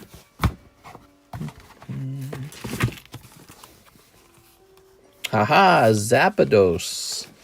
Hey, it says here Zapdos is a good one. Cool.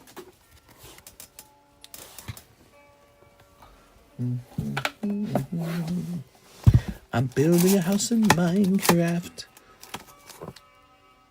Wait, is it this Zapdos? Maybe I shouldn't have tossed that card so fast. I thought it said like 143 on it or something. Hold on, let me look. Do we have two Zapdos in here? Just the one Zapdos. Must have been this one.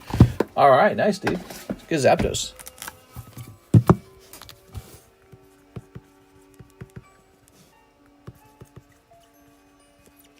Okay. I like this card for the Pokey Shuffles. 1, 2, 3, 4, 5, 6, 7, 8. Infernape.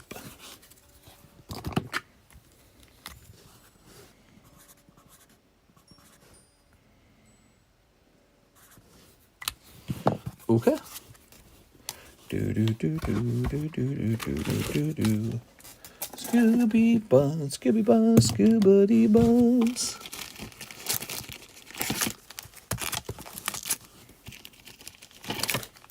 Oh, Aerodactyl 10, very lovely. Oh my gosh, the Inkay's going in as well. 1, 2, 3, 4, 5. Need some new cards up in that Pokey Shuffle. That shuffle box always moving.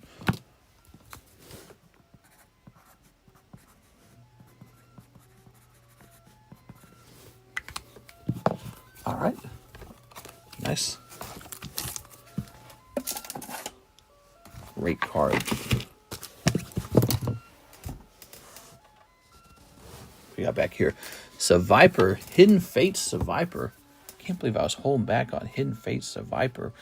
SV15. He's a $32 card. Okay, 32.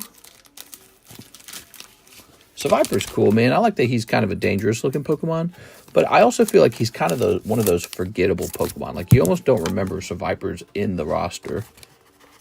Ekans you remember very easily, but Seviper is almost like too snaky.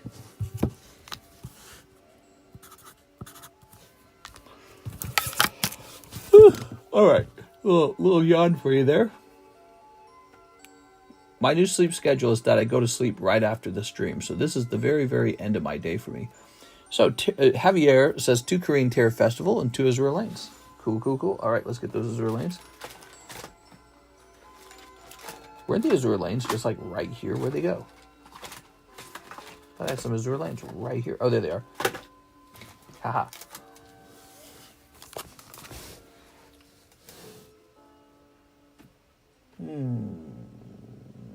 I swear we just opened one of these. Did we not? Oh, there it is. Found it. I gotta get annoyed there. That is so funny. All right. Do you doom scroll before you sleep? Yeah, I do a little doom scrolling. I've been known to. All right. Who doesn't do a little doom scrolling? Sometimes I shop for cards while I'm falling asleep. Because that's I gotta have inventory, you know. Here's a hollow. Here's a hollow. Here's a hollow. And here's some more stuff. And, oh, the bear. Very nice. That's for you, Mr. Javier Arroyo. How you liking those Korean Tera festivals? They're pretty nice, aren't they? Talking about dogs earlier, I just got to work and standing out front, waiting for us to open, is a couple and their dog. You jinxed me. Yeah. And are you saying that because maybe you work at a business where it's not really normal to bring the dog into the business and they do it anyways? Earlier in the stream, guys, we were talking about how people kind of bring their dogs into places like the mall or to Walmart, and they just kind of do it now. And that's been like a change in society and not necessarily, in my opinion, not necessarily a good one. I can understand the mall a little more maybe, but like the grocery store where people buy food, I don't know, dude. All right. Freaking dog owners, bro. Here's Toby Walters, One History of Z. Yes, History of Z sold pretty fast yesterday. Here's a fresh box of History of Z. They let them poop on the sidewalk and don't pick it up. Oh, yeah. Or they poop in your yard. I have that problem a lot. Dog pooping in my yard a lot. Not my dog. I don't own a dog. The neighbor's dog loves to poop in my yard, and they let the dogs wander. In my neighborhood, they don't put dogs on a leash, and they don't put dogs in the backyard. The dogs just wander. And so the dogs come over to this yard to just poop in it, basically. And it's just like, you got to be kidding me, dude. 2 Japanese Fusion, Blazing Aura. You got it? Let me get that. I've spoken about that a lot in this stream. It's a real nuisance. All right, let me go get some fresh Fusion.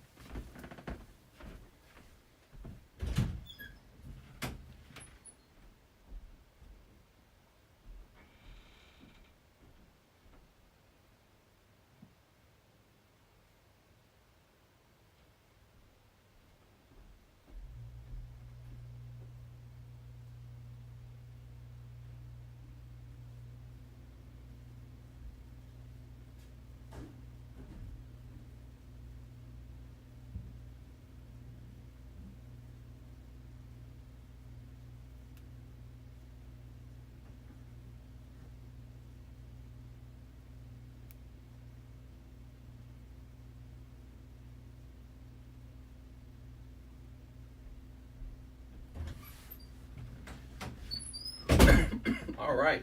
Couldn't even remember where we were keeping this stuff, man. So he just needs, what, 2 packs of it? All right, 2 packs of it. Pop the box open over here. There we go. Whew. All right. Didn't you have a dog peeing on your packages? Yeah. At the previous house. It's 62 degrees in the room. That's why it's so chilly. It got to 62 degrees out here. Cold. Only service animals can go into Walmarts. Yeah. And so they put that fake service animal tag on their dog, and it's like, you know it's fake though, right? You look at it, you're like, that's definitely fake. Here's this.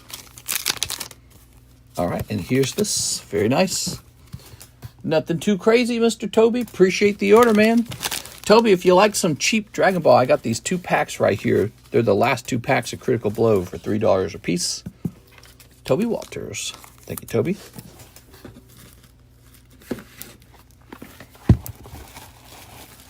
Here we are. Pisses real service animal owners off. We can tell even with the vest. Yeah, we all know it's not a real service animal. They just put that vest on. You're lying. Nobody loves liars. Liars are not fun. Let's see. Yes, but I need it for emotional support. It's like, maybe you shouldn't be at the grocery store if you need a dog to go to a grocery store. Something's not right. You go back to mom and dad's home or something. Let's see. I don't know what I'm saying. Why aren't these stacking? Aren't they supposed to stack? Oh, there they go.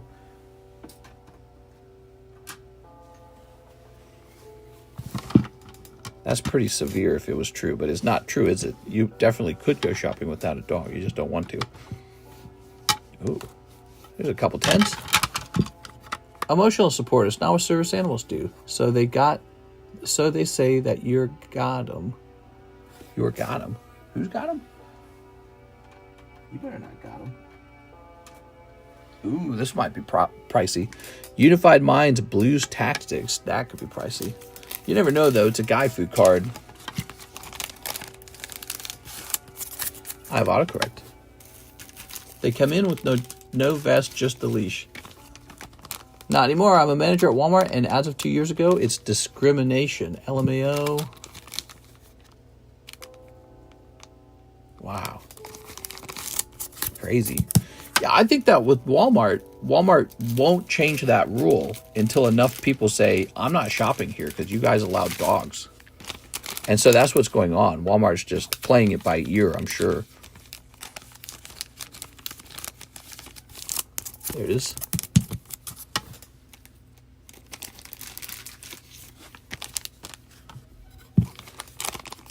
I think you hear Kyrus wandering around out there. Here we are. Maybe it's sort of like a test on what society actually tolerates. And Walmart just wants to sell to the most number of people. Blues Tactics. Luigi.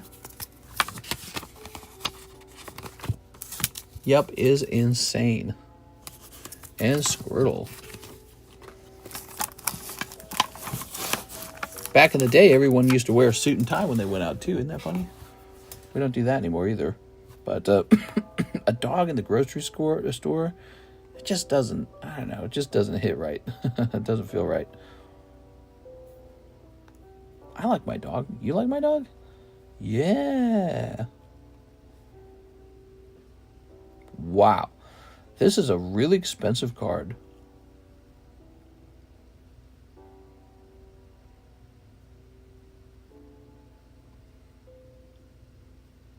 All right. Well, I'm lucky this grabbed a 10.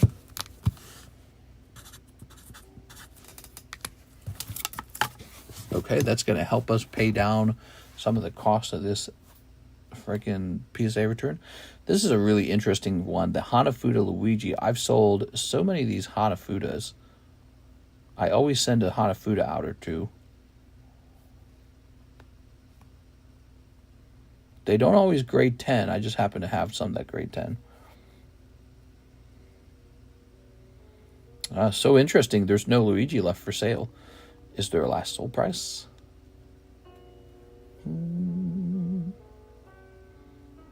All right. So there's none for sale. Now I'm going to ask about $60 on it.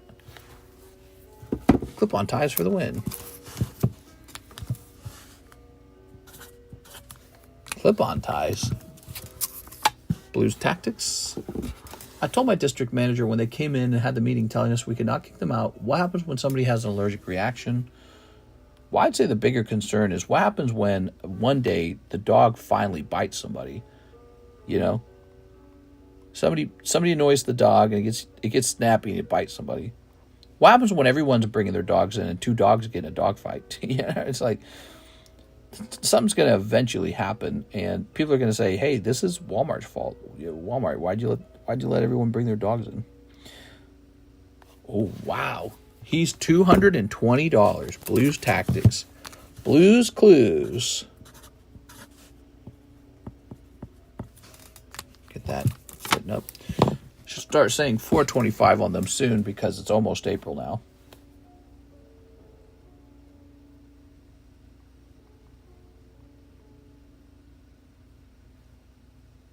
Okay, and this one will... Wow!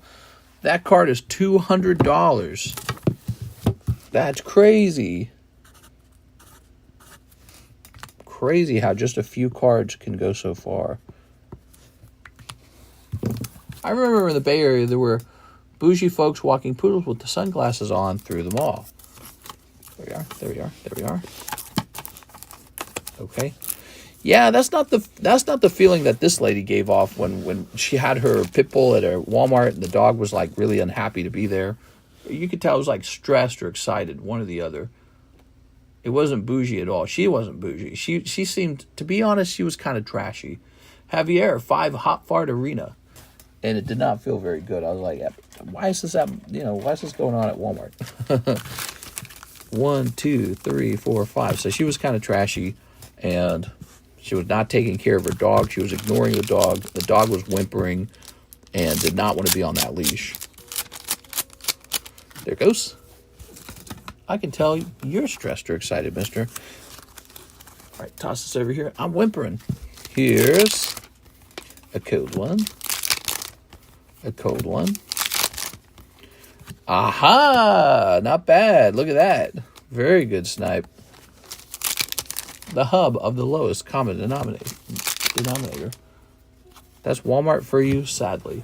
Yeah, Walmart was kind of like that. You know, you'd go to Target. Target had a very different feel to it, you know. I used to work for Coca-Cola, and I'd go to these stores all the time. And the cheapest place to shop always had the toughest clientele. And I guess it's an interesting thing, isn't it? Yeah, it's an interesting thing. Javier Arroyo. Ooh. I think there's a website called People of Walmart. I remember People of Walmart. They probably still make content on YouTube. Coca-Cola. Walmart's like Target's crackhead friend who lives in the trailer park. Yeah. Something like that. All right, cool. Look at these great new slabs we priced up. We got some awesome stuff on the table. This is Luigi's Mansion Luigi. Check that out. Hanafuda, Luigi's Mansion Luigi. We have consistently sold this at about $60. Apparently, this is a really nice Expedition 10 Squirtle. Blues Tactics, lovely, from Unified, and Cardshop from Unified. Wow. Pricier cards. It's a nice, cheap Viper. These two cards could get dropped in the Poke Shuffle right now. They're both great. You guys didn't buy them, so I'm just going to do that. So they both need about 6 each, so about 12.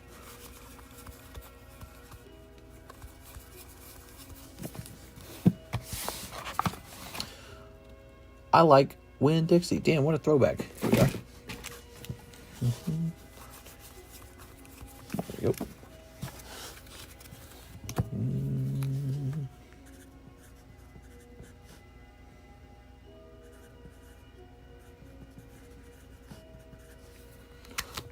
Okay, had to read that stuff in 5th grade. That's all I remember is the trailer park. That's a nice card. So here we are, type null. Oh, I can feel the warm air coming into the room. So nice. It was 62 degrees in here. It was cold. You know, as a kid, I wouldn't tolerate that at all. It's 62 degrees. I'd be shivering as a kid. I guess as an adult, it's not the same. You just go, oh, that's too cold. Interesting. Okay. When is shipping going out? So Alexis is on vacation, and I'm in charge of the shipping, and I'm not making any promises on super fast turnaround times on the handling, okay? Oh, we need a new... Oh, look at this. We need a new booster pack break, too. We have not picked up a new booster pack break. That's important. Forgot about it.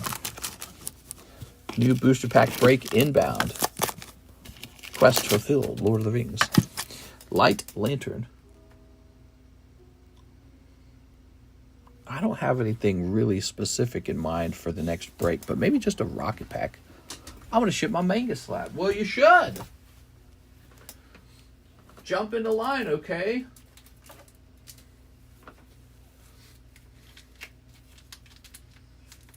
Grab one of these. Ooh. Here's a Team Rocket pack. We should just be hosting Team Rocket breaks all the time right now, I suppose.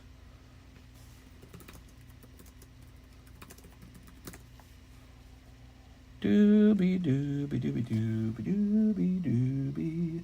Scooby doobie doobie doobie doo doobie doo.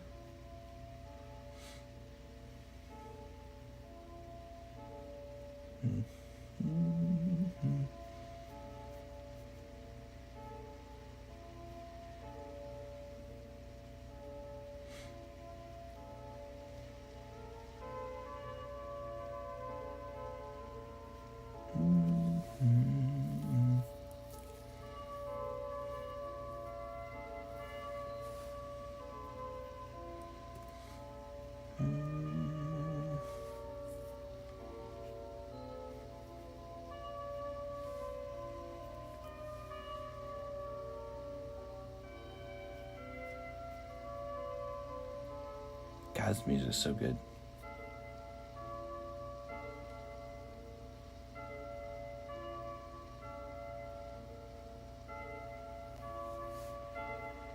Okay.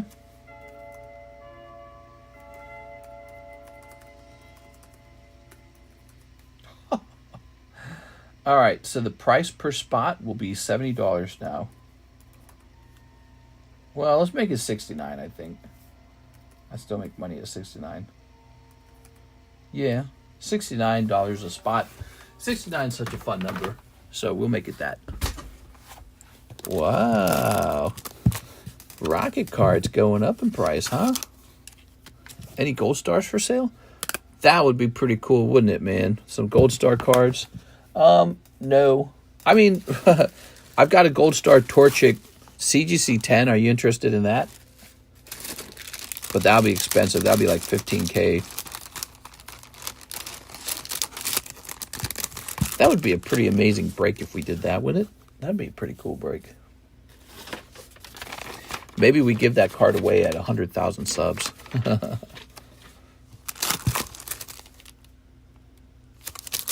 Okay. So Team Rocket, getting real pricey.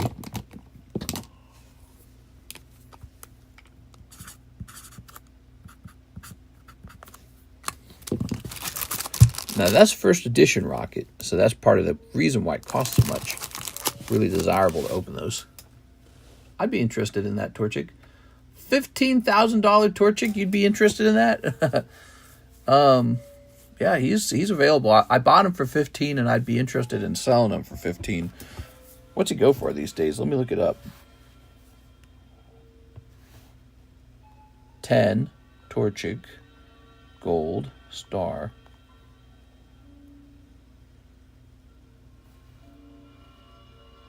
Okay. Whoa, there's a PSA 10 Torchic for 100,000. I don't think he's gonna sell for 100,000. How about a CGC 10 though? How about that? Yeah, there's nothing to compare it to. Nothing. Yeah, I mean, if you got 15,000, man, that's a pretty rough amount of money though. Travis Rocket Break. Here it is. Told my wife that I'd sell off some cards to save up to potentially buy the next thing, you know, like the next, like this plot of land. We're talking about buying some acreage of land. We're, you know, so might give up a card or two like that one to do that. And since I don't love Torchic, that one's pretty easy to give up. That one says vintage booster. Where's the elite booster? It is the elite vintage booster. So no one's in that jungle break, huh? That's really curious. I think that's a great break. I'm surprised no one's in that. Don't know how open you are to this, but what do you think your entire collection is worth? I think I have one of the best collections in America or the world right now. I hope I'm on like a top 100 list. 2 Critical Blow. All right, here it is. And the History of Z. I don't know the exact value of my collection. It's gotten pretty good, though. It's gotten pretty good because the value of the cards have gone up a lot. And as a result of that, it's turned out to be a very good investment. It's kind of like the crypto guys, right? So like if you put like $100,000 into crypto and then it times 5 over time, well, now you got $500,000, don't you? So it's done kind of one of those to me. And yeah, I'm pretty pleased with it. I'm feeling pretty good about it. Now I can afford all my healthcare problems from not taking care of myself. Here's Son Goku. Ooh. Lovely. So the Critical Blow was a nice pack, wasn't it? Yeah, the Critical Blow was worth it for $3. Nice. Now I can pay for my healthcare problems from working too much. But yeah, I mean, let me show some cards off real fast for fun, since that's what we do when it's slow. I like to show off a little bit. I also like to set up breaks. So we got the Lugia break set up. We got the Rocket break set up. So those are good. Here's Oscar Resendez.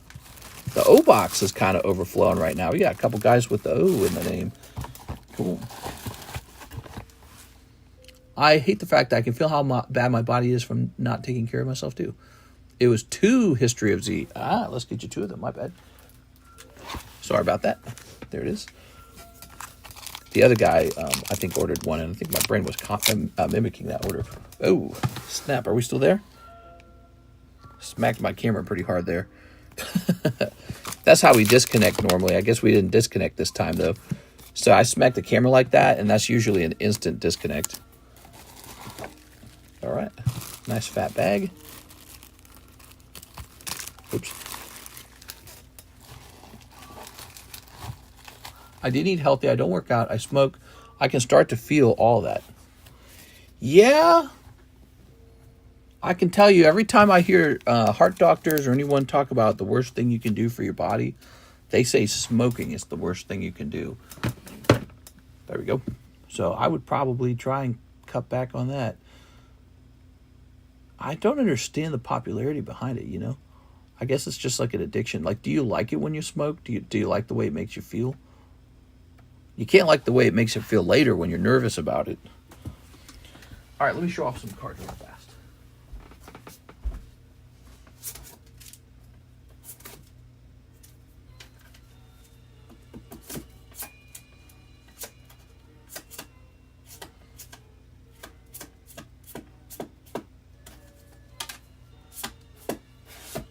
Here's two.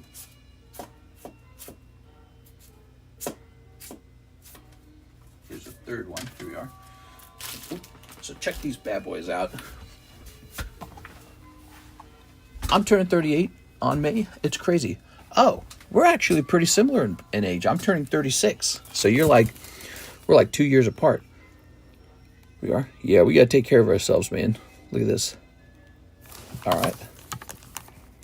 Oh. So here's 3 really pretty cards.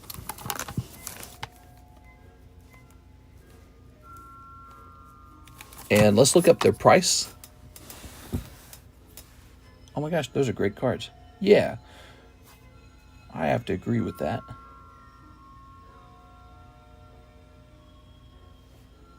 Oh, actually, I got a better one. Well, no, I don't know where that one's at.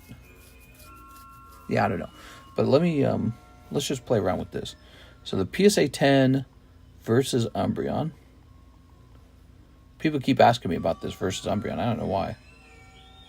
So the cheapest one is in Italy for 3.2. So, but the authenticity guarantee card is 3.3. I notice when I'm tired, I trip on my words way more. So this is about 3.3. What did I pay for it? About 1.9. So this is almost double. I guess that one's not as crazy of a story, but double. You know, it's almost double. And then, but this one's a crazy story. So, I don't have the sleeve anymore. Okay, so the story on this one, you're not going to believe it, but I actually paid just $1,300 on that back in the day, 2019. I know this because I keep careful track of these.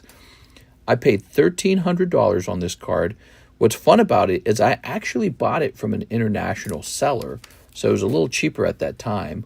But $1,300 for any Pokemon card was considered really extreme. In 2019, that was an unusually very expensive card. And during that time period, you could buy like Dark Dragonite for $500. So, and that was considered high too. But, you know, so what's crazy about this card is it just sold Shining Gyarados. Oops, I typed in Gyaradoa. Like granola. Here it is. So this guy just sold 11,000 in January, and then March 16th, 14.6 thousand. So that was just like a week ago, 14.6 thousand. Wow. And it started out at 1.3. So that's really good. I mean, if I managed to sell this one for 14 myself, and this one for 3, which is not that hard to believe. And then this one's cool too. So this one just ended in auction, the Sky Ridge Gengar, times 10. Yes, that one's a times 10. I've been showing off the Gyarados for a long time, for many years. And yeah, I got it for 1.3, and I've been showing that off for many years. That I got it that cheap. Because the price just keeps going up, right? And so I show people how crazy it is now. But so this one's really kind of cool as well. I got this from another PokeTuber. I don't remember who. But take a look at this. Last 2 times it sold, 12.8. Wow. 12.8. And I bought it for just $4,000. That was just like 3 years ago too. So this is triple in price. It's kind of crazy, man. Pokemon cards have done very well. Those are vintage. Modern Pokemon cards have done well too. So it's not like you're forced to buy Shining Gyarados. You can just buy what you like. But modern cards have done well too. And yeah, it's just kind of crazy. The more Pokemon cards you were sitting on before January, the better. And I happen to be sitting on a lot. And so I'm like the winner here. I'm doing very well as a result. It sold for more on the other auction platform. Oh, that's right. So did it sell for like $14,000? Was that it? Because I heard about it. It was like a new record price. I thought it was like $14,000. So let's see. So let's say the Gengar went for $14,000 plus the Gyarados went for $14,000 plus maybe this Karen's Umbreon's, I don't know. Let's put it down for 3.3. And we end up with, look at this number. Isn't that a ridiculous valuation? That's almost as much as my Toyota. My Toyota was $36,000. These 3 Pokemon cards, the same cost as a functioning Toyota, paid off in full. Like, what? Just doesn't make sense. It's silly. It's almost like it's not real. Call it 32. Let's call it 30 after processing fees. So 30, huh? I don't know, man. I got more examples of cards that did that for me. You know, cards that I bought them cheap and now they're just this insane valuation. It's really wild out there. It's really wild. Minus the 13% on eBay. Well, they have to do 13% on eBay. The nice thing for me is I can just tell everyone what's for sale for my YouTube channel. And I can very often just find buyers from YouTube and or Instagram. And so I have a bit of an advantage that way. But yeah, I mean, if I sell them on eBay, you're right, it would be 13%. It won't be a full 13%, though. You know that, because the way it really works, it's 13% on the first, like, 2,000, and then it cuts down to a much more reasonable, like, 3 or 4% for the rest. So considering 2 of those cards are, like, $14,000 cards, you know, a big portion of the value of the card will only be taxed at 4% by eBay. So, all right, it is 5:24. That is the usual wrap-up time. We are just shy of 4 hours long on this stream. It's a Sunday stream. Sunday's fun day. Started pretty late today, as usual. Give me a number between 1 and 20, everybody. Guys loving this music? We got some great breaks for the future. This Rocket First Edition pack break is going to be very hot, I suspect. And this nice Lugia alt art with 2 people in it already. It's so good. So sexy. What do we have before? We had the Crown Beyond, but that was Japanese. This is English. Pretty good. Okay, you ready? Cody Hodges, pick another one, okay?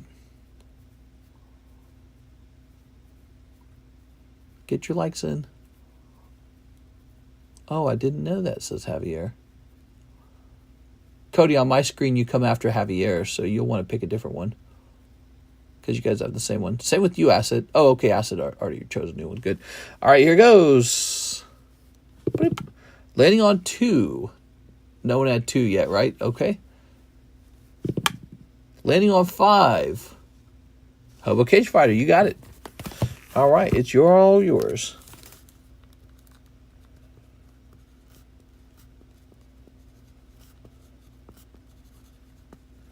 This is our free booster box of Heatwave Arena. Pretty neat.